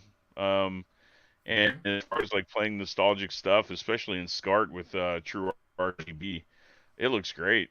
It's just I ended up getting a Retro Tank 5X Pro, I think it's called. So now I've got I can put SCART inputs into whatever, but then like hook it up to a modern TV, and I've played around with the whole scan line thing, but yeah, it's just a gimmick. Well, and that's the one thing is that it really depends on your nostalgia and what you want to play as a gamer. That's all of us. So like I get to contemplate all this stuff because like my PVM is going into storage. I haven't used that PVM in years. It's been sitting in my garage not hooked up. I used my Sharp NES TV for NES, and then the rest of the systems I just kind of emulate or use on my computer, which is my giant monitor that's here. So like for example, if I want to play Sega Genesis, I had a Mega SG, that little analog system. Analog, baby. There. That did get quote unquote fried from a power surge, and I can no longer play it. But that's kind of what I would use as FPGA when appropriate, and that to me was good enough, was cool. But the thing is like going the whole SCART route, the space that it takes up, you have to have a dedicated system. You have to have all the cords and all the different consoles and all the different hookups and all the different controllers, and like to me it's like I'm thinking of that and getting anxiety of me remembering where I put all this stuff. I have it all. I don't know where it's all going to be when I move to my final place in 3 years. So, like, to me, it's like, do I even go back to that? Or do I just emulate the damn shit on my Stream Deck? My Steam Deck? Do I just put it on my Steam They Deck? got like a subgenre. Yeah. It's like a subgenre, basically. Like, I always joke, like it's like, you know how people used to be like vinyl and CDs? Like, oh, vinyl sounds so much better, and you got to have a premium record player, and you got to have all this to make the sound really, really good. And I feel like it's like a subgenre with collectors. There's some collectors that just don't care and be like me, for example. Like, as long as it plays, I'm cool. But there are some people, like even Amara knows, we know people like that know specifically like what cables they have to get, Jeff Geske. yeah, for sure, Jeff. Jeff Getsky. Nice. He would send us schematics on how he hooks up his stuff, and it was like insanity. Like, It's I couldn't read it. man. It's insane. But he has the best picture quality and everything like that. But that's his thing, you know what I mean? And I feel like that's what it is. It's like a subgenre, you know. So people are like, oh, CDs are better. No, vinyls are better. And so everyone kind of gets in an argument. It's the same thing with FPGA and you know, in a basically emulation. Everyone gets in arguments about that all the time. It's just basically what you prefer. It makes it easier for you. Yeah, and it's like using I think it was like the little hookup mechanism that would convert from SCART or into SCART or HDMI with no lag and all that stuff for all the different systems. I remember some of my buddies, like even old Kevin Kill, who was in season 1 of VGBS, he would have this system hookup version. They would have it all perfectly emulated, perfectly on an HD TV, so he could play everything and then stream it to YouTube. And it was like using all those systems, super expensive to do it. And it was such a a big, whole deal that he had to do. At that time, it was probably a FrameMeister. Now it, that is FrameMeister, the god. Yes. Yeah. Well, RetroTink is the thing now. I mean, those I have are an original RetroTink. even cheaper. I think the 5X or whatever the newest thing is probably better than what I have. I have the original one where they like 3D printed the outside. It's still like bare bones. It's the one that I have. But yeah, I agree. That's the way to do it now. It's so much easier. But it's like, even me thinking about that, it's like, do I just play all my retro systems on an unlocked analog pocket? Because there's no lag. It's literally one system plug and play. I can play it handheld when I'm on the go. Dude, you have a freaking Steam Deck. That thing's a monster when it comes to emulation. Well, with Steam Deck, I'm playing modern, like, indie stuff. And because they can go all the way up to PS3 or Switch. I'm not going to do anything modern on it, but, like, it can do Wii U. So, like, in 3DS. So I just play, like, newer stuff on that. But anything retro, the analog pocket is your goal. That's FPGA. It's not even emulation. It's 1-to-1. So it's like, play that, go to Steam Deck for some of the modern stuff, and then play modern things as it's intended. Everything that's retail right now, just buy the legit. And that's kind of how I've been going with it. I've jokingly said that the Switch is probably my last rodeo. It's probably the last system I'm going to heavily collect for. Yeah. After that, it's probably going to be sporadic. Now, I've went sporadic on the Switch since probably October of last year, where I'm only picking up the essential stuff. So if you guys force me to play for bullshit homework, I'll probably buy it. But, like, I'm not buying every game that comes out. Every game that looks interesting, because that was my goal. I would buy everything that was cool. It turned into a shit ton of games. I have thousands of games in my collection, because there's a lot of cool shit on the Switch. But I've slowed that down, and I figure now I will hunt for whatever I need to have. So if I miss something from a limited run games that's out of print and all that stuff, and it's $1 million on eBay, I'm gonna go hunt for that game. I ain't gonna pay eBay prices, but I'm gonna find it. And if I really need to play it, and I will get it. That's kind of how I'm going to do modern. But retro shit, like, I'm okay doing FPGA emulation. Now, I don't know about y'all, but, like, to me, that's okay. And it's convenience factor, man.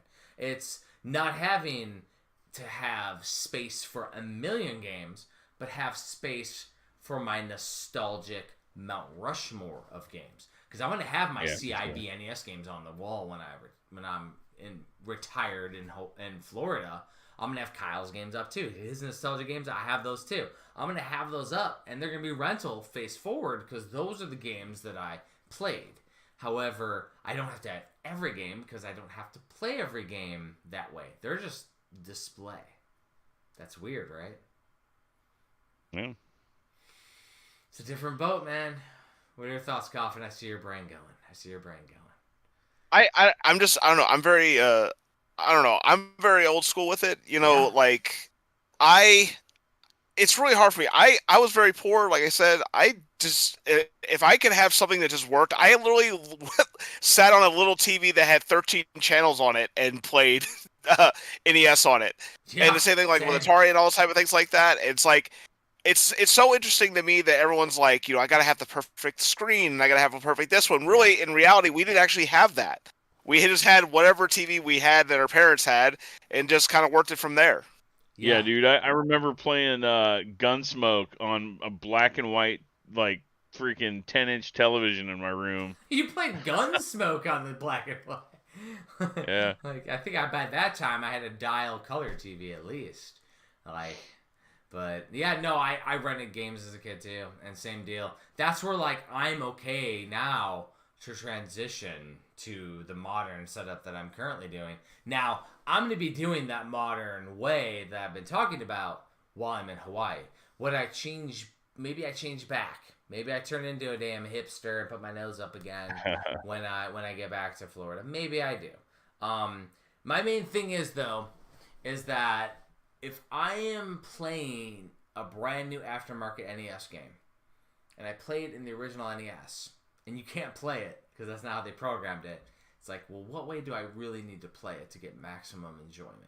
Because that was the one major indicator over the last couple years where I was playing some of these games and like you can't see the whole bar. There was a new game that came out. It was like a Indiana Jones, Sidney Hunter, Rick Dangerous style game that came out. It's like Cleopatra's Curse or something like that for the Sega Genesis. And I played it on my Sega Genesis, and I can't see half of the bar. And it's a Metroidvania, so I can't see like the items that I'm getting.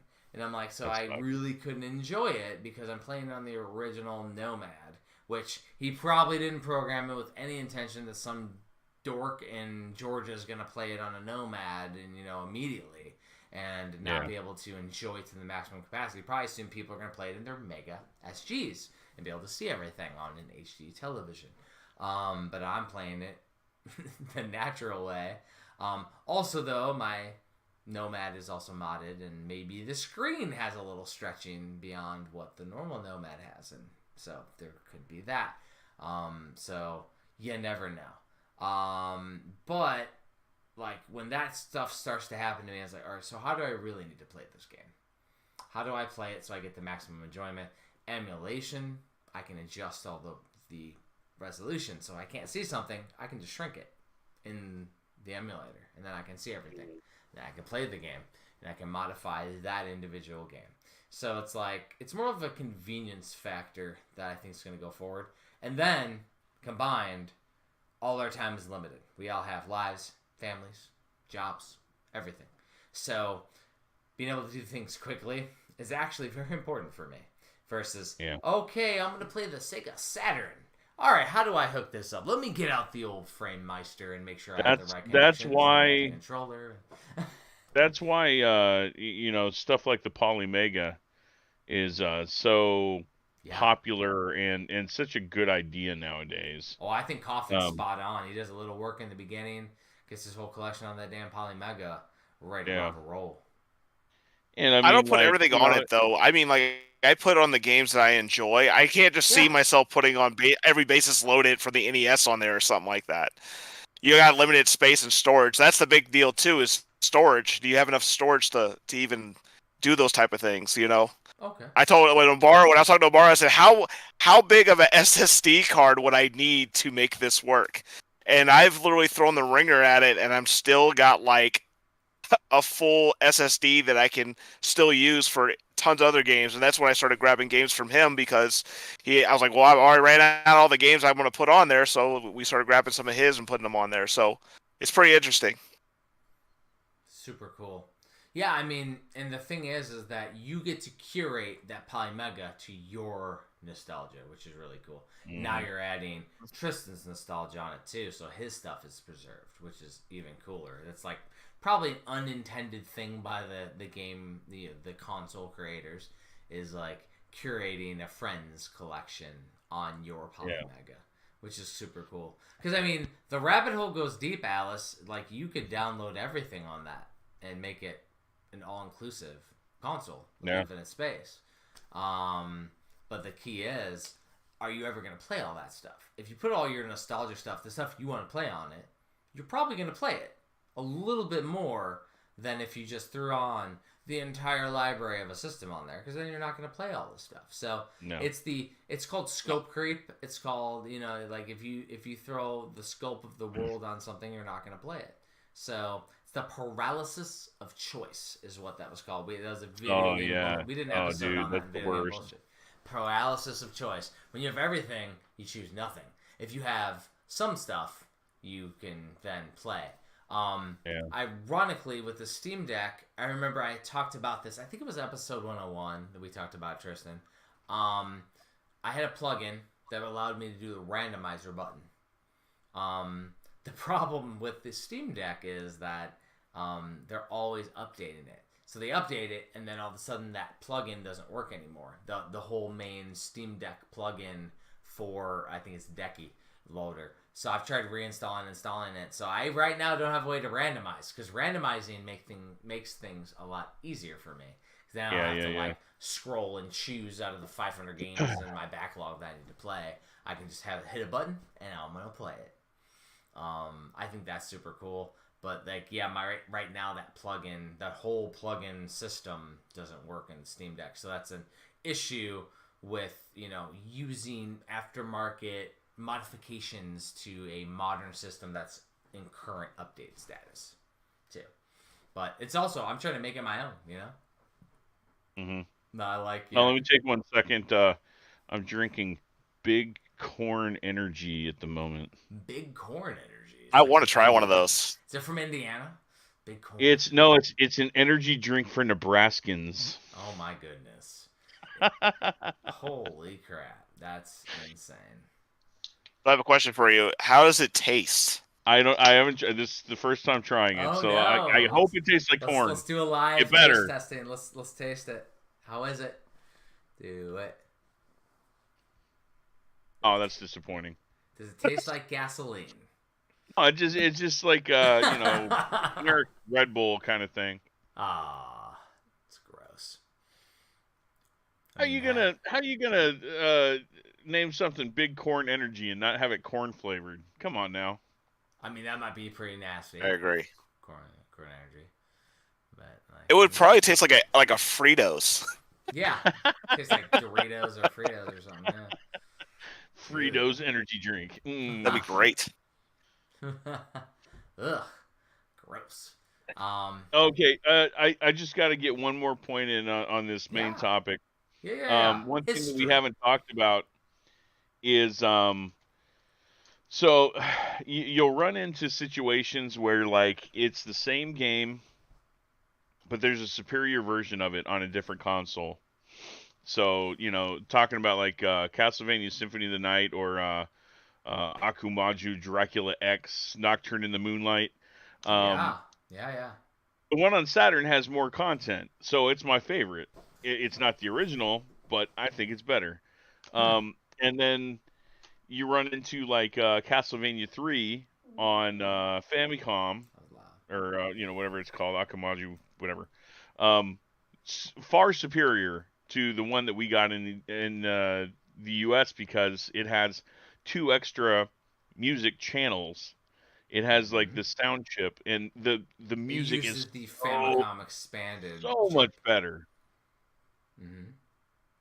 Yeah. So I would argue though, for your Symphony of the Night query, that the frames per second on the Sega Saturn do not match the gameplay on the original PlayStation. So if you're playing it natively on a Saturn versus a PlayStation, it's actually, from a gameplay perspective only, not as good to play the Saturn version. Just I because totally agree. it's not as tight. Yep. However, playing it on a Polymega with Coffin, if you reps that and gets rid of all of those limitations that the Saturn has, it plays perfect. Playing it on an emulator like the Steam Deck, it plays perfect. So it's much better. So the key is, natively, I would disagree. It has more content. The Sega Saturn version absolutely has more content because you got 3 players automatically unlocked, whereas you can only get Richter with a code. You can get the Knight character with a code, and after beating the game and all that stuff with the original Symphony of the Night and the PlayStation. But from a gameplay perspective, I was not a fan of experiencing the Saturn Symphony of the Night. I even have a copy with the big box that somebody did aftermarket, just for nostalgic purposes, not because I'm going to play it. Because I'm going to play it emulated. Or, I mean, if I ever get a Polymega, it'll be that version. Because the cool thing about the Polymega, too, is you can apply patches. So you could burn or rip your version of Akumaja, Dracula X, whatever the hell it's called, for the Saturn, onto Coffin's Polymega, and then Coffin can apply a patch and play it in English with the sound from the PSP version, or however you want to do it. Which is just so sick, so man. interesting. So cool. Interesting thing is that Ibarra made me one, and his patch is on a disc, and the Polymega actually burned it with the patch on it. Yep. So you don't have to technically patch it from the back. You can actually put it on the disc, and it'll actually play with the patch on it too. Oh yeah, it'll absolutely do the disc one.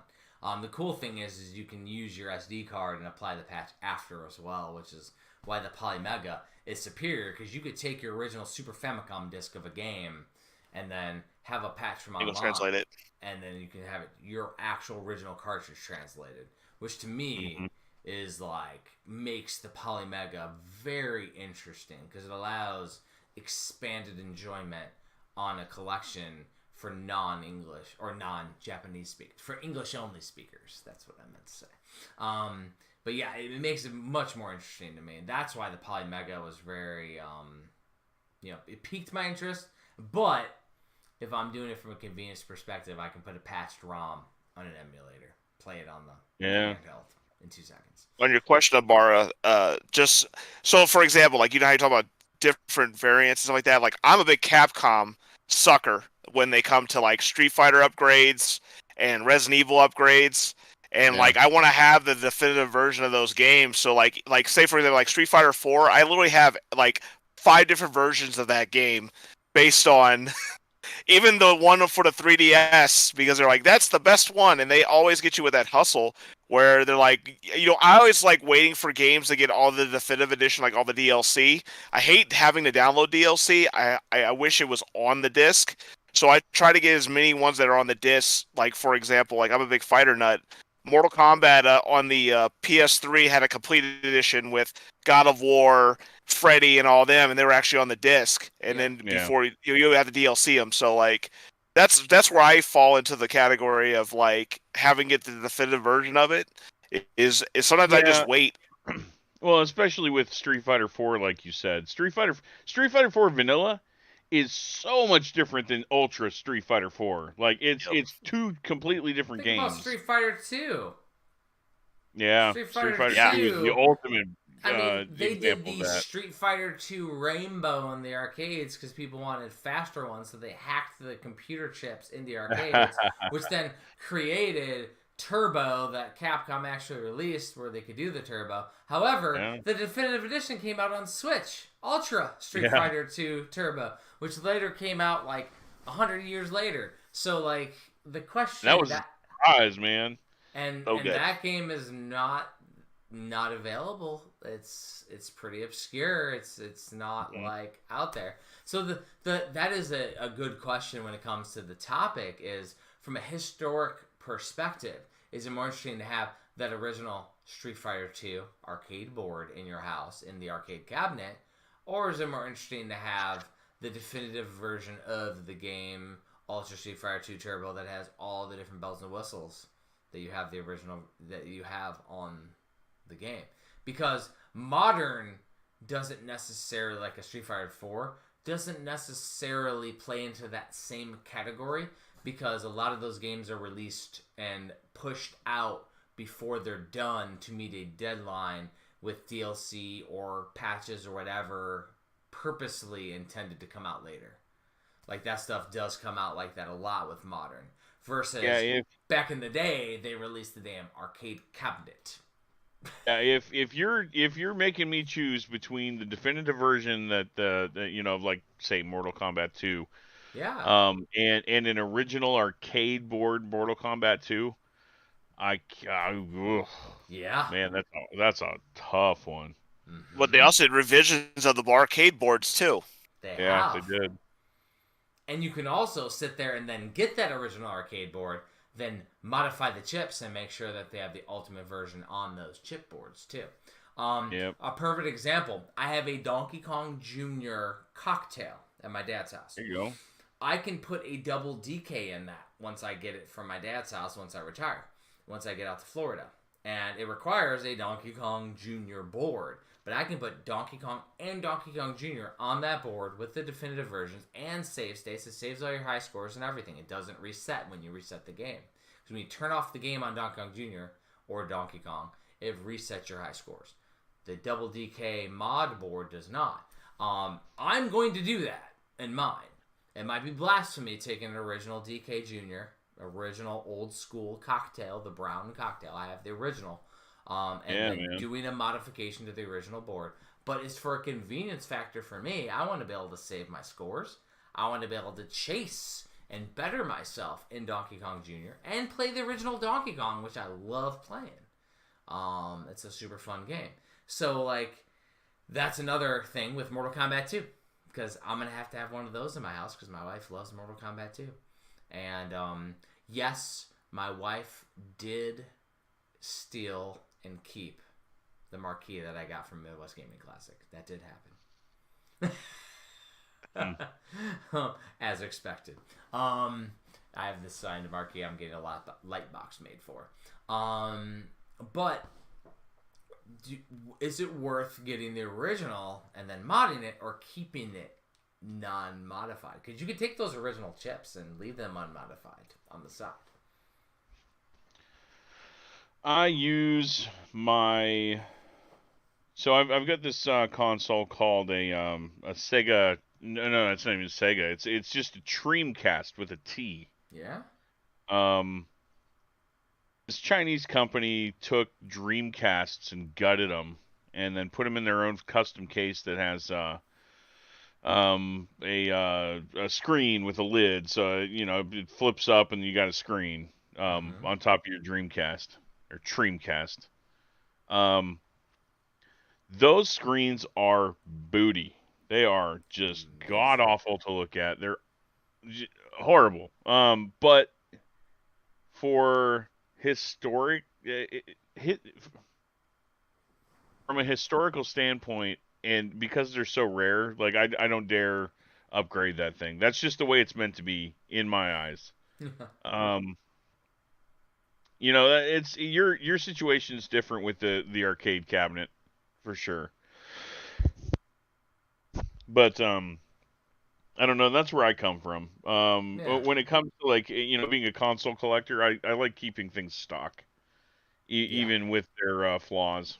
And stock to your nostalgia, because we gotta circle back to Super Mario Brothers. Stock to how you remembered it, playing it growing up, not necessarily to the original historical perspective of how something was meant to be played the original very first time it was released, but more so the version you remember. And then what Coffin's saying with modern, you kind of want the finalized version of a game. Absolutely. So, something that if the developer intended to have it done and released on an arcade board, cool. That's what we want. But if there was a later correction, there's revision boards on Super Mario 3. There was 2 or 3 different revisions, major revisions that they never really publicized, but they're on cartridge because they later released cartridges. But that's non-noticeable. But if it was like a DLC character pack for Mortal Kombat X or something, like or Mortal Kombat 9, where you want all the different PS3 titles, you get the complete edition, complete collection. Yeah. That makes sense to me. So reality is that, and it's perfect topic for video game bullshit, is it depends. It really depends, and it depends on what drives you as a gamer, drives your nostalgia. There's no one answer that's going to answer it for all of us. And for me, it's a convenience factor combined with how I remembered playing stuff as a kid. And keeping it accessible, so when I'm drinking margaritas, I can fire that shit up. Because, like, if I gotta sit there and pull out the jaws of life to be able to assemble a freaking console with random chords and shit, I ain't gonna do that. But if it's press the button and it's on, and I select the game and it goes, we can all enjoy it. That's gonna be played at a hangout. So that's why the Polymega is so valuable, man. Like they really got that formula right, man. I mean, seriously. What is our biggest fear, though? This is the interesting thing. What is our biggest fear currently, right now in this generation? That they're going to take it offline and you can't get it. And so because of that, that's why everyone wants to get the definitive edition of it, because they can't take that away from you. And when they take away physical, that's going to be the problem with it. Same thing like when people were freaking out about the 3DS and the Wii U. Yeah. Everyone ran on there trying to grab every single game they could before, they got shut down. And what happened? You don't know scenarios. 6 hours later, gone. Hackers brought it back. And hackers brought it back 6 hours later. So that is always my argument. And now we run a physical preservation, physical publishing company. So we 100% want the best version of every game that we release out on there. And so we 100% agree that we want everything preserved. However, I even understand hackers are going to keep this shit alive, man. Like, it's not going to be an issue. Because if people want it, it'll be kept alive. The fear of missing out, the FOMO of collecting, is that random ass game that Coffin loves, that nobody freaking knows about, that he played on the last generation, that they don't think about preserving, that's an online only experience, that isn't going to be a half-hack servers, and nobody's going to be playing, that you want to play. That thing might be gone. Those are the things why we collect what we do, is because those AAA mega titles that everybody has, the Pokemons and everything else, is going to be preserved. A lot of the 3DS, the Wii U, because it's such a smaller library, are going to be preserved because hackers are going to keep it alive because people want to. It's the little things, the little rarities are going to be the fun things that might go away, and it's why we need to collect what we do. And we're all OCD in a little bit. We all are collectors in a little bit, where we want to keep our things. So that's what will keep driving us, right? Like, that's the interesting piece to me, is that what are those little things? Like, Mortal Kombat's going to be around, but what are the things that won't be around? I've got two, and actually, this is going back to we had an earlier conversation about 3DS and Wii U, what titles to look out for, and it was in the context of the shops going away. Yeah. I forgot about one that I absolutely love this game, and it was digital only on the 3DS.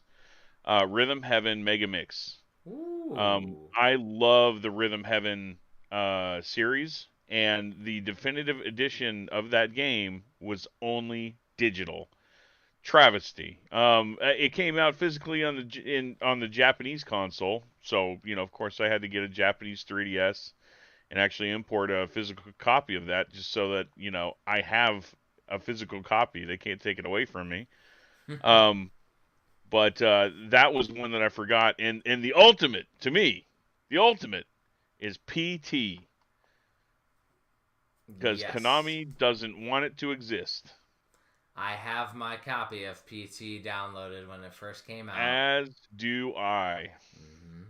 Another one for Konami that they haven't redone is the Rebirth series. Castlevania Rebirth and Contra Rebirth. Yeah. That's true. There's also Greatest Rebirth. There was also a couple other really fun games on the Wii U. There was a Bonk game that I remember, which actually was original. Not Wii U, but Wii. That might have been GameCube, though. I think there was a GameCube series that there was like a over like newer version of Bonk where he had like gray hair. And then there was Star Soldier as well. Yeah. There's some really cool Wii U games that were, or Wii, I keep saying Wii U, Wii games that never got a re-release that should, and it makes me sad because like those are the type of games that I would love to see a physical of now and see it preserved. And Slacker said that his PS4 with PT was fried in a thunderstorm. Damn. Oh man. I mean, and that's the brutal. one thing that's going to get people is if it's not preserved, like you're gonna have data disk rot in the future. Yeah. So even like a thunderstorm, like what Slacker had happen, that could happen. But what's to say that you don't have it on your 360 back in the day, not PS4, but 360, and your 360 gets red ring of death and all your digital stuff. Yeah, no. Yeah. So, or you just unplug your damn SD card from your PS4. You're not SD card, but your hard drive from your PS4, and or your kid kicks it, or your dog runs over it, and a cat hits it, Tristan, by doing a backflip off of a balcony, and and it takes out your hard drive. But that's a legitimate thing that can happen, and all of a sudden you have disk errors, and there goes PT. I mean, it's a reality that if you don't have it preserved some way, shape, or form, it'll be gone, which is unfortunate. There's another conversation to be had in with preservation's sake in PT. So I mean, and we're doing it right now. This is kind of inception. I mean, we're sitting here talking about this stuff, and this is an archive. We're being recorded. Correct. Of our thoughts, and you know, you got Twitch, where people play these games, and you can go back and watch like video on demand of people playing those things. So I actually have a buddy of mine, Pendergrass, down in Texas, David Pendergrass. He had never played PT before, so we sat down and played PT and streamed it live on Twitch. So I've always got that preservation. If PT ever fails, I've got our playthrough. And that's the other piece though, is that like nostalgia versus playing the game versus if you play it again, are you gonna have that same nostalgia? Versus like there's a million different layers to the onion that we can unfold when it comes to like how we play, what we play every year. What do you play? It'll be some cool future episodes, like what's your yearly backlog look like of games that you repeat, stuff like that. But well, and when it comes to like repeating games and going back into your backlog, I mean, like how awesome is it to be able to like share a game that means that much to you that you've played through 20 times, like with a new generation, with a new person. It's like you're playing it all over again for the first time. Yep. Yeah, their experience, their reactions were similar to yours. It's very true. Very true. But what I was going to say before too much time gets away from us, should we transition to our bullshit homework? Probably. Yep. Bullshit homework. So, we're actually going to cover Metroid Prime Remastered. This time with how far we've gotten with our experiences. Because it's been a few weeks now. I would say, it's been 3-4 weeks now? 4 weeks? Because it's episode 104. Yep.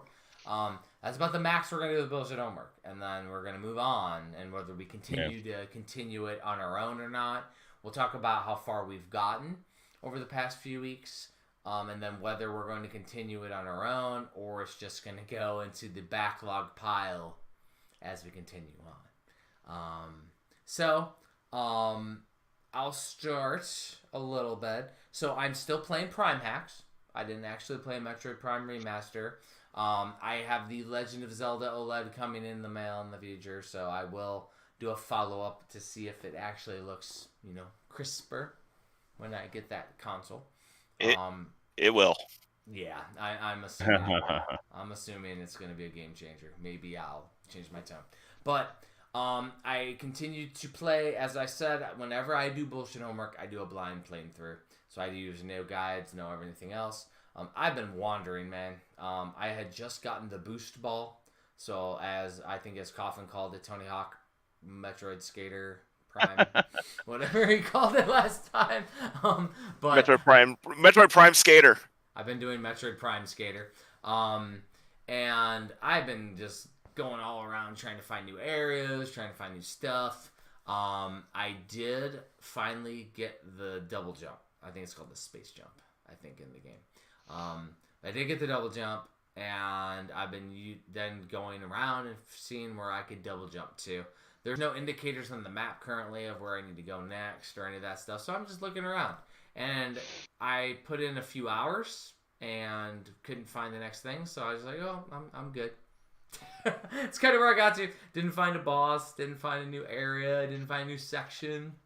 Kind of just was wandering, hit the few areas. I mean, like, I'm flying through what I previously was struggling to get through, and I'm like flying through because I could like double jump now. Really cool.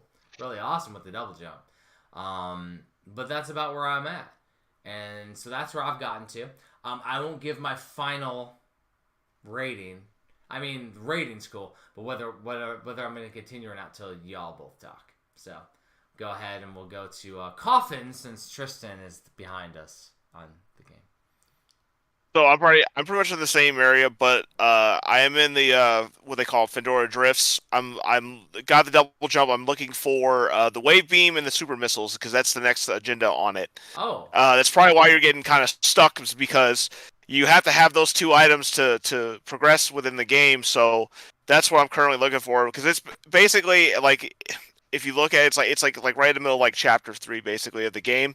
And so like you have to have those two items to get farther in the game, and so that's what I'm currently looking for, and I cannot find them because I haven't played it in a really long time, so I'm kind of rusty on my brain. So I'm hoping I don't have to go to the guide, but that's currently where I'm sitting at right there. Well, with you, Coffin, like, you have the guilty knowledge of having played it and know that those are coming. I'm in the same spot as you, but I have no clue that that was the next power-ups. I'm just looking around for shit, and I couldn't find anything. And I'm like, okay, I don't see anything around here. I'm looking around. I'm kind of lost. And then I'm like, okay, I'm going to go to bed tonight. That's kind of where it was. And I know where the locations is, like where you're supposed to go to. I just can't find where they're at. And that's kind of like, that's why I said with the mapping system is why it drives me crazy, because it doesn't really give you like exactly where you need to go. And so it makes it a problem when you're trying to like, transition to the next power-ups to it. That's why I like Zero Mission so much, because at least they'll tell me what certain direction I need to go to, instead of just like, you might have to go here, or there's a disturbance somewhere, and then you go over there and you're like, there's nothing there. And it's like, it's a little frustrating, but it's just the way they built it. Spoiled by modern amenities, because like the way that I'm experiencing Prime though feels like the most old school way that I would have expected. They're not going to handhold me at all. It's Metroid. Like, you're on a desert. Yep, correct. They ain't going to show you shit. Maybe if you look around enough, maybe you'll get a little exclamation point. But I haven't gotten anything. Versus Zero Mission, they handheld the hell out of me. And I loved it. It was way better to me than the original. Zero Mission was great. But it's almost linear. Like, they tell you exactly where to go. Like, you can figure that shit out really quick. Like, it completely got rid of any exploration from the original Metroid. Versus think Prime of it like right this, now, though. I'm like, lost as shit. I'm so lost that I'm probably giving up. However, it is Metroid. I think about it like this, like it's different age. Like when you were younger, you had a lot of time, so you can kind of dig around where you want to go. But like as a parent, you're like, all right, I only got like 2 hours. I can't be sitting here just rolling around in this freaking game forever trying to find where I need to go. So that's why it's like, to me, I'm like, I gotta go, and so it's kind of a funny perspective of being if that 20, I'd be like, man, this is awesome, all this exploration, doing all this fun stuff. Where I'm at 40 now, I'm like, man, I got 2 hours and I gotta get up for work, so I gotta get this ball rolling. Well, it's the same conundrum I have with trying to replay Breath of the Wild after I deleted my save. It's like, do I want to go through this giant game that I've already done and searching around when I know it's huge and it's going to take me hours and hours to do something? So, yeah, I think that it's not Nintendo's fault that we're old, but it is going to be what we enjoy more. But I want to see what Tristan has gotten to now. It's been a week. Have you played it, Yeah. Tristan? Have you played No, it? no, I actually did pick it up. And I got, Holy crap. I got, so I wanted to see what you guys were talking about with the Tony Hawk ball. Participation trophy for Tristan. The boost ball, yeah. So I got the boost ball, and and I spent a lot of time just messing around like Tony Hawking everywhere. It was way too much time. I did not get as far as the space jump boots. That's the double jump, right? Yeah. Yep. Yeah. Didn't get there, but okay. And I was actually excited to talk about this because I get to kind of rib on Coffin a little bit in his Metroid love, because when it comes to like exploring in a game and not knowing where to go, plus narcolepsy. You can see where this is going. Tristan's over I here couldn't like, stay awake. So that's as far as I got. I got the boost ball. I did not fall asleep during Metroid Prime. That's. I think Retro Studios' mind in the whole process of it was they were trying to keep it as original as possible. Like, we don't want to handhold you. We just want you guys to go have fun and go look. And I do enjoy. Don't get me wrong. That's the whole reason why I love Metroidvanias, is basically the whole option of exploring. But like, that game is so cryptic on the mapping system, it just drives me nuts. But like, I love the game. Don't get me wrong. The game is amazing. It's just the mapping system. If it was just tweaked a little bit, I think I'd be pretty happy about it.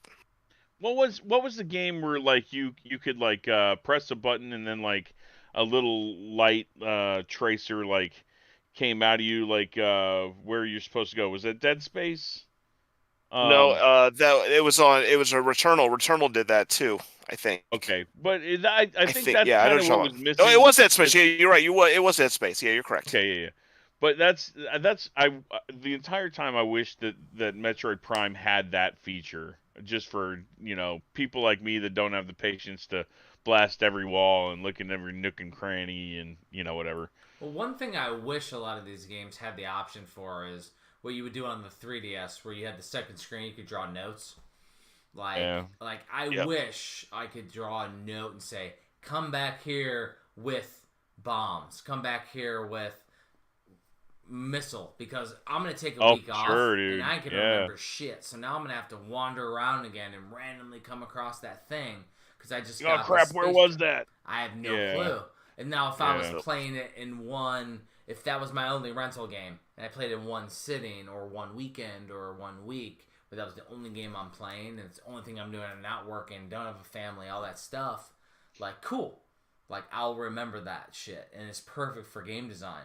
But not having the option to note things is like, now what do I have to do? Take a notebook out? Like, I'm not going to do that now. Like, I should. That's the option. I take out a damn notebook and write that shit down. Yes. Or old school graph paper. And Slacker says it perfectly.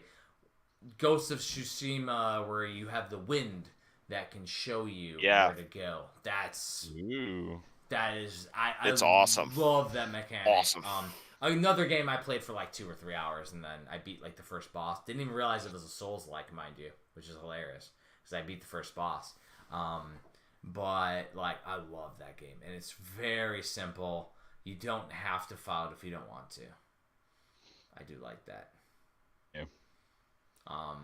So, bullshit homework. I mean, I think that we all agree Metroid Prime is pretty much a damn masterpiece. But, it's great. It's really good. But are any of us going to continue playing it after the homework is done? I don't think so.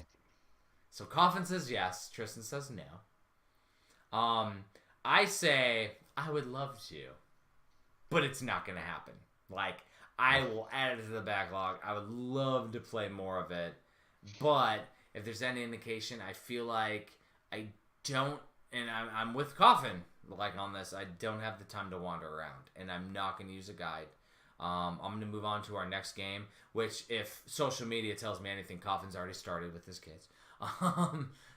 But it's like, I'm going to move on to the next game, plus everything I need to play and test for premium and everything that I want to play and test in my own personal backlog for myself and for premium in the future. So it's like, I got so many games to play. It's not going to be realistic. I would love to be able to play it. I would love to be able to like just focus and only make Metroid Prime my next month, but it's not going to happen. Yeah. So, Coffin, you're going to continue, Coffin? Yep. Damn. Yeah, he's a Metroid crazy guy. Just like if if Konami ever did me a solid, made a decent Metroidvania, Castlevania, modern one that doesn't suck. Bloodstained. Yeah, and I played the crap. Yeah, but that was a long time ago. I'm starving. What about I would say the next big one, not Konami. It's probably gonna be Silk Song. It's gonna be the next big major one that's gonna come out. That's at a higher level.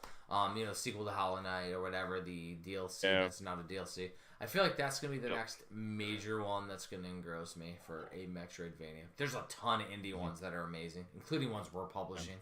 So big time. All those are amazing, but I feel like Silk Song is gonna be, because Hollow Knight's in my top 5. So I feel like Silk Song is going to be right up there for some of my favorites. Bloodstained was great. I enjoyed it. I personally think Curse of the Moon 1 and 2 are superior in their gameplay and their feel, because it's more Castlevania 3, which I love. Not Metroidvania, but Castlevania 3. Yeah, for sure. More Rondo of Blood, actually. But from a Metroidvania perspective, I feel like Bloodstained hit everything. Wish the controls were a little tighter, but it was great. Mm-hmm. Yeah. So next bullshit homework. We haven't really talked about it in chat, but we alluded to it. I clicked over the screen. We alluded to it last week, doing some Kirby with Return to Dreamland Deluxe. To the bullshit homework. Yeah. So I sit there and make fun of Kirby and hate on it all day long, and I'm actually super excited to play this one. Me too. I really am. I played the original on the Wii for like an hour or two and never went through it. I'm tracking that because it's Kirby, we should be able to essentially not get lost and be able to play it and beat it. Oh, for sure, yeah. For sure. If any of us get lost and can't beat this game, be me. Dude, take my gamer cred card. It'll be me. I'll be like, oh, I didn't finish it, guys. Yeah. My thing is going to be, and it's all of us, is going to be the time to be able to dedicate to it. I mean, I'm moving and stuff. Yeah. But because of the handheld nature of the Switch, I feel like I can just pop it in at night and knock out some Kirby. I'm excited. I have not started it. I know Coffin had posted on social media with the kiddos. But I have not started it yet. I haven't even plugged it in. So this is gonna be awesome. I haven't did it either. I have them. I bought this and Mega Man the same day. So the network, I never played the Legacy Collection for the Battle Network, so I thought it was time. The Battle Network is out then for Switch. Yeah, it's out for Switch and PS4. Nice. I definitely need to pick that up then for Switch, because I love the Battle Network games. So that's one that I've been meaning to replay those. They'll be in my forever backlog, and I'll probably never play them, but I would love to. So might be a future one. I figure though, Kirby will give us a nice palate cleanser after the Metroid Prime-ness before we jump into Tears of the Kingdom. I feel like maybe we'll hit an indie game in between, depending on how long we'll play Kirby for. But I feel like Kirby's gonna be a fun one. We can just shoot the shit, talk about it, and talk about old Kirby stories during it too. So I got some old Kirby stories. It's great though. Yeah, that is awesome. Awesome. So the other piece, the final piece is: have you all been playing anything else outside of Metroid Prime? I have one game. I have one game. I have 3. Ooh. Oh man. You've been available. Well, like Coffin. Well, they're all NES. They're all NES games. So okay. I want to give a shout out to John Miller because he made this amazing trilogy. He put all the games under one cart, which is great. That's true. I also bought Splatterhouse from them as well because I've been wanting to play this. I never played it, Well, and then right above me, as being right here that you can't see is the Wapaku Graffiti. I have a whole painting where I have two perlers on the painting of Wapaku Graffiti. Oh yeah, right above. very me. nice. And you can't see it on the screen, but it's there. and then the last one is I'm such a Ninja Turtles guy, and so to have every NES Ninja Turtle game under one card is pretty freaking amazing.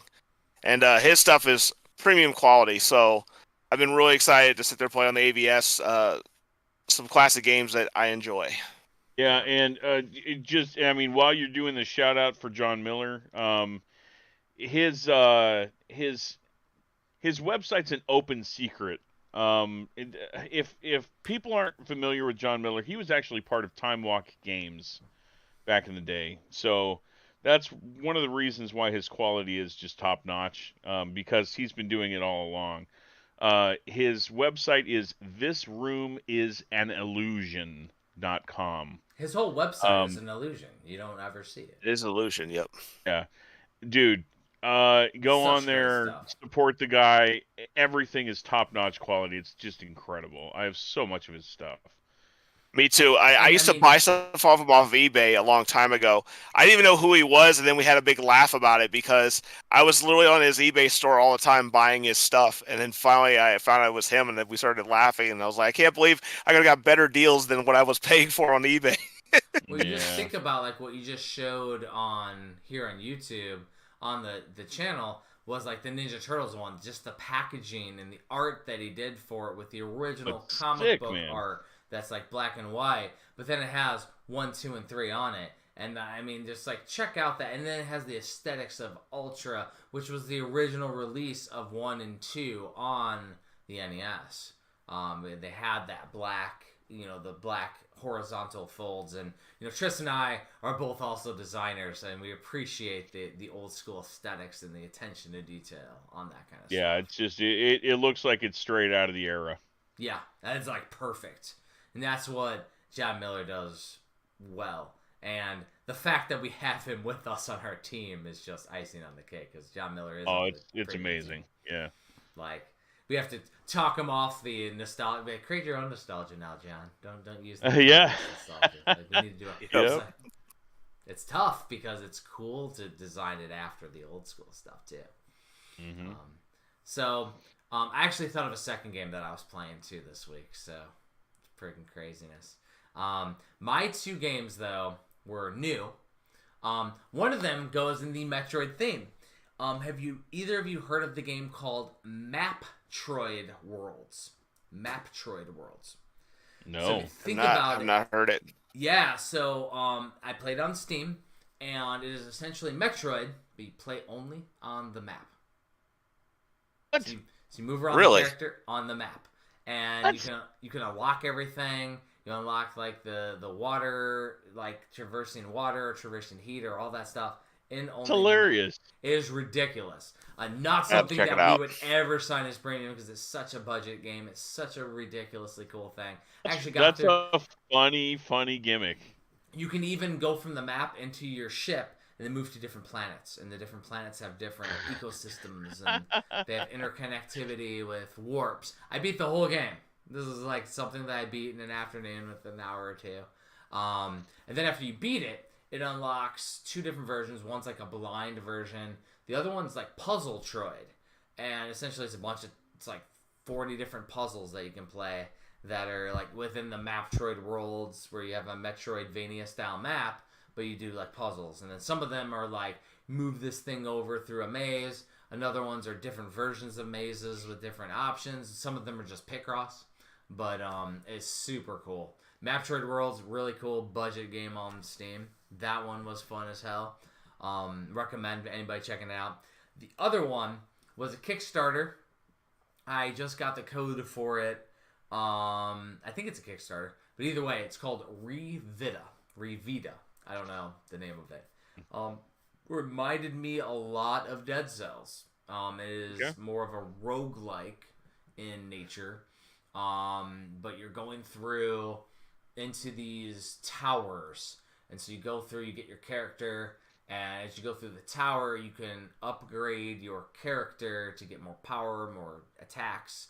you shoot a little faster because you can use the right control stick to aim your bullets. You can get like a shotgun with 3 shots or other different stuff. And then you go through and you battle bosses. The interesting thing of this one, though, is if you have a decent basic skill of action platformers, like I do, I got through, like the first time you're supposed to die in the boss. And then you go through and they explain to you how you die and reincarnate and go through the thing again. But the first time I played through the main thing, I got through like 2 or 3 bosses back to back to back. And when you do your upgrades, you don't upgrade with currency, but you upgrade with your own life. That you can only refill by killing a bunch of enemies, and you press a button, and then you can like fill up half your life, like with energy that you get from defeating enemies. Super interesting mechanic. I was addicted to it. I played through 2 or 3 times yesterday, 2 or 3 iterations. The second time I went through, though, I got my butt handed to me, like crushed. It's a it has a Souls-like aesthetic. It's a roguelike, so you're expected to die. But I started unlocking stuff. Started getting some permanent unlockables too. Really, really cool. I like that aspect of Dead Souls. I still feel like there's still you hit that ceiling, and once you surpass that ceiling, it unlocks and becomes super fun too.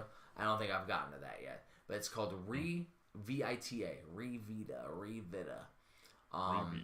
Recommend that one too. That one was super cool. That one I would sign for a physical if it was available. Cool. Like really good. Like probably an A tier, maybe S tier game. Really fun. Wow. Yeah. And you know what? Somebody steals it from us, Tristan. Have at it. What were you okay. Playing? Well, I actually just thought of a second one while you guys were talking, so Perfect. I've got 2 to share as well. The first one is a game that I already said that I picked up at MGC, and that's it was a JAMA arcade board, Sengoku Ace. Nice. I love my shooters, and it's super fun. That one is extremely challenging, even on the first playthrough. It's one of those ones where, like, if you die or get a game over, it sends you to the very beginning of the level. So you don't get to continue where you died. So there's a lot of trial and error and a lot of bullet dodging. It's a bullet hell shooter. And then like once you beat the final boss, you go through a second playthrough and it's even harder. So really? There's a lot of replay value, and it's a lot of fun. The second one, I went over to Coffin's yesterday. I was helping him, set up his new setup that he's got there, his desk and whatnot. And he had me play something on the Polymega that I'd never played before, which I'm a huge fan of this game now. I didn't even know it existed. It's the Japanese PC Engine Die Hard. Oh, man, that's a good game. Such a great one. That game is amazing. Yeah, that game is a good one. And Coffin played it too, so you had another game you played. Coffin. Yeah, so when I went to MGC, that was the first game I saw. I wanted that game. I put it on my list, and when I went there, there was a group from Chicago, and they had a bunch of like imports, and he had it there. It was expensive, but I was like, what happened was I found it by accident on an emulation on my computer. I just like, what is this? And I'm like, man, this is awesome. I was like, if I ever find a physical copy, I'm gonna grab it. And sure enough, they had it there, and it was complete with registration card and everything. So I've been trying to pass the love to everybody about how amazing that game is, because we got a trash one on the NES. This one should have been the one we got. I agree. Yeah, that's a really cool playthrough, and like playing retro games, like that's hitting a new nostalgia for something you didn't know existed. Yeah. That is a cool one. I had a similar experience with some PlayStation games, PS1 games that were in Japan that I never heard of, like Adventures of Lomax and stuff like that I never heard of, that are like awesome platformers. I'm like, what is this? That kind of stuff was like mind-blowing to me. I actually came up with another game that I played this last week. It's called Pinball Wizard. Doubt you all heard of that one. No, I haven't. Pinball Wizard is an interesting one, and I see Ryan Barrett is saying, "What's up, gentlemen?" What's up, Ryan? But Pinball Wizard is an interesting one. It's a 3D pinball game, but you hit your character with pinball paddles, and then there'll be enemies walking around on the screen, and you hit them, and they have life bars. And as you attack them or get close to attacking them, they may turn red and get angry and attack you. So you have to avoid Sounds like them. Odama. It's absolutely reminded me of Odama. It's supposed to be a roguelike where you die a bunch, but I also got through a bunch of levels. You level up characters, you get new abilities. One interesting ability, one of the first ones you get, you can press and hold a button where you can then, the circle goes around the character and you can shoot it in whatever direction you want, which also pauses the character to avoid taking damage from those enemies, which is pretty cool. It is absolutely like a shorter budget style game, but the graphics look amazing. It's like very modern with it, and it also has daily challenges, which is pretty cool. So you can like have a new challenge every day when you play it, a new like board layout that you can get from online. So playability is definitely there. Pinball enthusiasts, it's a really good console pinball game. It reminds me a lot of your Odama, but also like your Alien Crush, Devil's Crush, Jockey Crush. Very nice. That kind of game. But little, it's more 3D in aesthetics and not pixelated. So it was a cool one. I enjoyed it for a tour. Not going into we're going to pursue it for a physical, but definitely a fun experience. A good budget game, for sure. I just had a really good idea. Uh-oh. And I think we should do this at the very end of every episode. Oh, good. We're transitioning to the end now, Tristan. It's perfect. Yeah. Transitions. So in the same light of, Coffin introducing me to Die Hard on the PC Engine, which I didn't know about. I was oblivious to it. All three of us have a pretty wide breadth of knowledge and a pretty big repertoire as far as like games that we've played and that we know about. Yeah. I suggest that we each tell people to check out a game, in the vast library of games that exist that they might not otherwise check out. Okay. Yeah. So I think, and this one flew under the radar. I didn't know about it. The only reason I knew about it is because I used to play it in the arcade, but I didn't know that there was a Genesis port until a couple of years ago. Midnight Resistance. It's a Contra-like game. Great game. But it's really fun. Wish you could do some diagonal aiming with the gun, but it's fun. Yeah, well. Love that game, though. I played the hell out of that in the arcade. Yep. Midnight Resistance. That's good. Coffin's thinking. I can see his brain going. I got one. I'm going to grab it really quick. Perfect. I will tell mine while Coffin's going to get his. I'm going to go for the harder one and not the easy one. There is a game. So when I was a kid, I played a game. It was in the arcades, and it was at this place called Tobe's The Other Places. Tobe's is a steakhouse. And they had this arcade game going.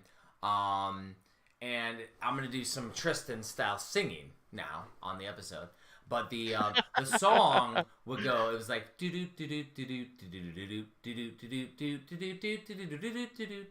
it would do this song, and then there would be this like jumping the bit with the jumping, and then when you die it would go and it would have these unique sounds for your character dying, your jumping, the music, and it would hit this music, go, there would be like this breakdown of like the beats, and it was like a nostalgic thing. I had forgot all about it until I got on MAME, and I heard it. And the game is called something in the arcade that is different than what the MAME name is, and it was also released on the Genesis. I didn't know this. Oh. And the Genesis port sucks. And it was released on the Famicom in Japan only. and the Famicom port sucks compared to the arcade. The game is called Wardener. So Wardener. Definitely play. It's a platformer called Wardener. You shoot these little fireballs. You're going after, you're saving your girlfriends. Little magical thing. It almost looks like Willow. The game is called Pyros in the arcade that I played at Tobe's other place in Cedar Lake, Indiana, at the steakhouse. Okay. It was called Pyros, but it was released as Wardener everywhere else. The Genesis version is called Wardener. The reason why I don't like it as much, the controls are fine. It just doesn't have the music, doesn't have the sound effects that I'm used to. But I was playing it. It was actually on the first time I ever got MAME working on coin ops on an Xbox modified, and it goes through this B-roll where it plays the music, and I heard it. I'm like, what the F? What the hell? I haven't heard that. And I was like, holy shit, that is the game I played as a kid. So That's awesome. Definitely check out Wardener. It's a cool platformer. If you play it on the arcade, you can put it infinite credits and keep playing until you beat it, which is, that could be an episode. Like, is that really beating a game if you can just put in infinite credits and beat it without beating on one credit? We don't have time as adults. So, No. It's that type of thing. But check out Wardener. Now I've given Coffin enough time to find the game that he's looking for. Yep. So I found it. So I'm a big 80s movie buff, and also a big fan of this company that's made by WayForward. A lot of times people don't know this game exists. This came out at the end of the DS cycle. This is Aliens Infestation. Oh, And what's cool about this game it's so fucking good. it's a Metroidvania game, but it also has survival horror elements in it. So if your guy dies in the game, you don't get him back. Nope. And so it's such an amazing game by WayForward. I think they were kind of in the licensing of doing like the Mummy Demastered and things like that. So they kind of picked up licenses as they go. And Sega got the license for Aliens, so they let WayForward make this game. It's really cool. The whole thing where you have, it's survival horror. If you lose your people, you're done. There's no chance of getting them back. So you have to like kind of think in survival mode of like what are you going to do in those scenarios. Those aliens are like really hard. So you have to kind of like you have to really think about where you're going on the game when you're going through that through the actual pass of the actual the levels. When I played that game, obviously Vasquez is like the most badass. She has that freaking huge gun. Yep. But at the time I didn't know, and so I'd never seen Aliens before this. No, hold on. I've redeemed myself. I've watched it now. It's fucking amazing. Dude, I grew up sheltered. One thing you need to know about me is I grew up sheltered. Just like your camera, it's sheltered. Yeah, I don't know. We'll get this fixed one of these weeks. Well, when you start streaming and my shit's blurry, you're gonna know it's my side, so you're fine. We'll see. Well, the fact that Coffin's not blurry, that's got to be me. Anyway, so I'm sitting here playing the game, and I don't know that Vasquez is a girl. I'm thinking it's a dude, and then like I end up watching the movie, and then that's like a joke in the movie is how like Vasquez is so like dude like, and I just like laughed out loud because I had the same reaction. Like I thought she was a dude. So funny though. But yeah, no, that game is great. That's a great recommendation, and it's more modern than mine. Interesting. That's awesome. Let's wrap things up. So we will be playing Kirby Return to Dreamland Deluxe on the Switch for bullshit homework going forward. We're gonna give it a few, like at least a week, and we'll see where we're at after 1 week, and we will see where we're at with that game. For premium edition games, we do have Super Dungeon Maker up for pre-order. Poglins is on Kickstarter, and the complete NES is on Kickstarter. So you appreciate everybody who supported us. We're gonna Wife Quest. Wife Quest is coming up in 2 weeks. That's right, 2 weeks. Next week, but a couple weeks we'll have Wife Quest up. And on VGBS going forward, this might be the last time I'm able to host it. We'll see. Maybe next week I can host it from the Switch kiosk over here on the tiny screen. I'll try. But yeah, we're also going to try to get Tristan and Coffin up and running because I've shared the overlay, so maybe they can take over. Yep. Also do the editing on the audio, which is cool. I'm gonna probably use the Wardner soundtrack for this episode. Very nice. Yeah, I want to hear this. Somewhere in there. It's freaking awesome. And then Phil Morris got to get his due for the intro because he did some crazy outtakes with us. Yeah, he did. I love that guy. Love that guy. Exactly. Really cool. But other than that, I'm gonna be packing up the house, so I get a couple days where I'm gonna be chaotic, and then tomorrow I probably won't have time to do the editing and get the episode out, but I'm gonna try to in the next couple days. Right on. Yeah. Awesome. As always, guys, super fun. Yeah. Love shooting the shit. Absolutely. I see Ryan in the chat saying he'll fill in for me. Like, I got this little thing called the cell phone that probably has a better camera than my damn webcam, and I could sit here and just like go and chime right in. It's just gonna be, Tristan or Coffin bringing me into the chat here on the stream on Streamlabs to make sure that I look good on here. Which, no making this look good, so we're good. By the way, Coffin, you'll appreciate this. This shirt right here, WrestleMania 12. I don't think Stone Cold was in it as this type of Stone Cold Steve Austin. That's Shawn Michaels from WrestleMania 9. That's The Undertaker from way before that. And Roddy Piper from WrestleMania 1. So, all four characters on here, I don't think were in WrestleMania 12 as such. Because that's when they did the Iron Man match with Shawn and Bret. I think one of the best matches ever. Savio, but he wasn't like this type of Stone Cold. That was a leather strap match, I think it was. Something, but he wasn't traditional Stone Cold yet. So it's this WrestleMania 12 shirt got all four wrong. It's so good, and it's licensed by WWE. My wife found it. It's awesome. Funny. She's she found it at a store. She's like, "You're gonna love this," and it's perfectly janky and messed up. It's awesome. All right, so what are you guys going on the rest of the week? What are you guys up to? Just finishing up an old school gamer article. I actually have one in the works. I'm writing an article about premium edition games and how it came to be. It won't be in this coming issue of Old School Gamer, but I want it to be in the subsequent one. So Nice. Jeff and I are going to have to get together sometime. I need to interview him, make sure I get all my information right. So yeah.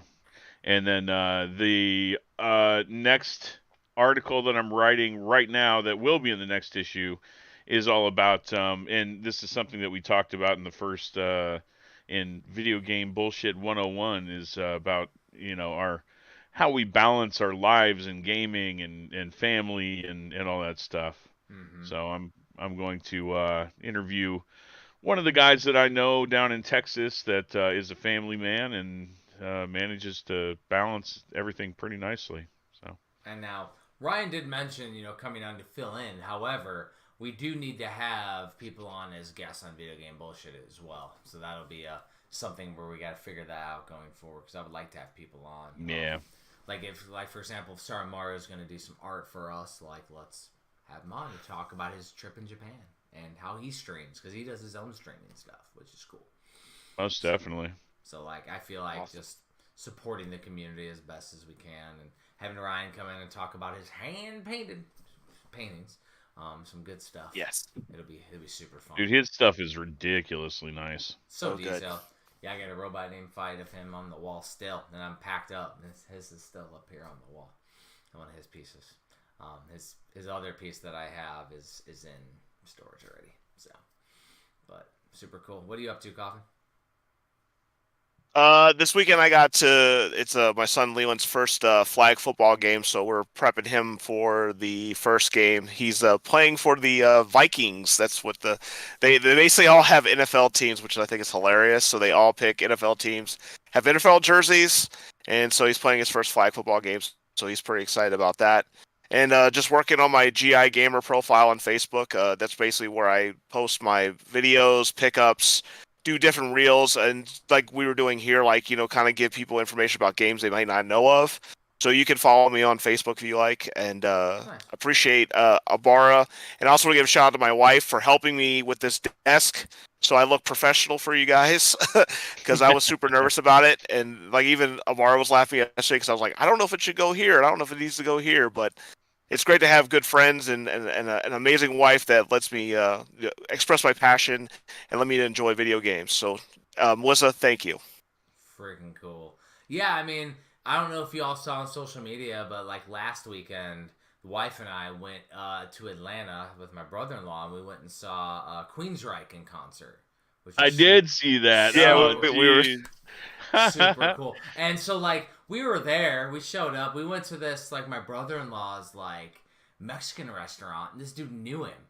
So he comes by and we get like margaritas, and he comes by with a whole bottle of tequila, and he's just like pouring it in our stuff. And I got a picture of my wife smiling, and she took a drink. She's like, ooh, like with the face. It was so classic. But then we went to Queensryche, and there was this opening band. Never heard of them. It was Trauma, and their logo looked like the most 80s metal band that I ever saw. But as they went, Marty Friedman, who was a guitarist from Megadeth, was later playing. And I went down before Queensryche played to go get some merch because my wife wanted, like, there was a signed vinyl record there, so I wanted to go get it for her. The dude from Trauma's there. He's prior service military, and we started talking about shit. Awesome. So, like, dude served like 8 years in the army back in the day or something, back during the Clinton era, and got out and all that. But like, we were shooting the shit and did a shot and hung out, and he signed because I was getting the most 80s looking hoodie because my wife always says I have good taste in hoodies, and they had a Trauma hoodie there, but it looked like an 80s hoodie, like a classic hoodie. So I picked it up, and then he signed it for me after. I'm like, oh, well, you signed this, I already have it. He's like, hell yeah. And so we took a crazy ass picture, and then we decided to go up to the balcony. We were like in the front, so at the end when Queensryche took a giant picture on their Facebook page, like, I'm in the front with my hand up. You can see me in my red Nintendo NES Hawaiian shirt on. Because I had a red Hawaiian shirt with flowers and Nintendo controllers. That's what I was wearing to a metal show. Because that's what I did. Super fun, though. It was a great time. We had gotten those tickets. They were like $30 or something because it was at a bar. But we got those like months ago. This weekend, I am driving to North Carolina to hang out with Josh and Sheena on our team, our engineers. Oh, badass. So I am going to see them. London's getting out of school on Friday, and then we're going to drive out to the mountains. He literally lives in the freaking mountains in North Carolina. Like, his house is in the side of a mountain. So, last time I made the mistake, and we took my wife's Jeep and going around all these curves as I do this with my hand. It was insane. My daughter and I both got sick. So this time we're just taking the truck. Because I'm moving my house, I have a lot of the premium stuff in my truck right now that was in my garage. So I'm going to drop off like a whole back filled with games and books and stuff that he needs for, selling at conventions. And we're going to probably hang out and drink a lot because that's what we did the last time. He has a Stepmania there, so we were playing the hell out of Stepmania. That was fun. Hopefully, though, because he hasn't really been on phone today, so he might not be feeling well because he's, I think, doing keto, so he's dieting pretty heavy. So hopefully Josh is doing good. But yeah, I should be hanging out with them this weekend. That should be super fun. And then Monday, I have to take my truck, or we have to take the Jeep to Atlanta to drop off, to ship to Hawaii. So by the time we record on Tuesday, dude, that's crazy. I'm gonna have half my house packed up and gone. And my truck's gonna be gone. My one of my vehicles is gone. So wow.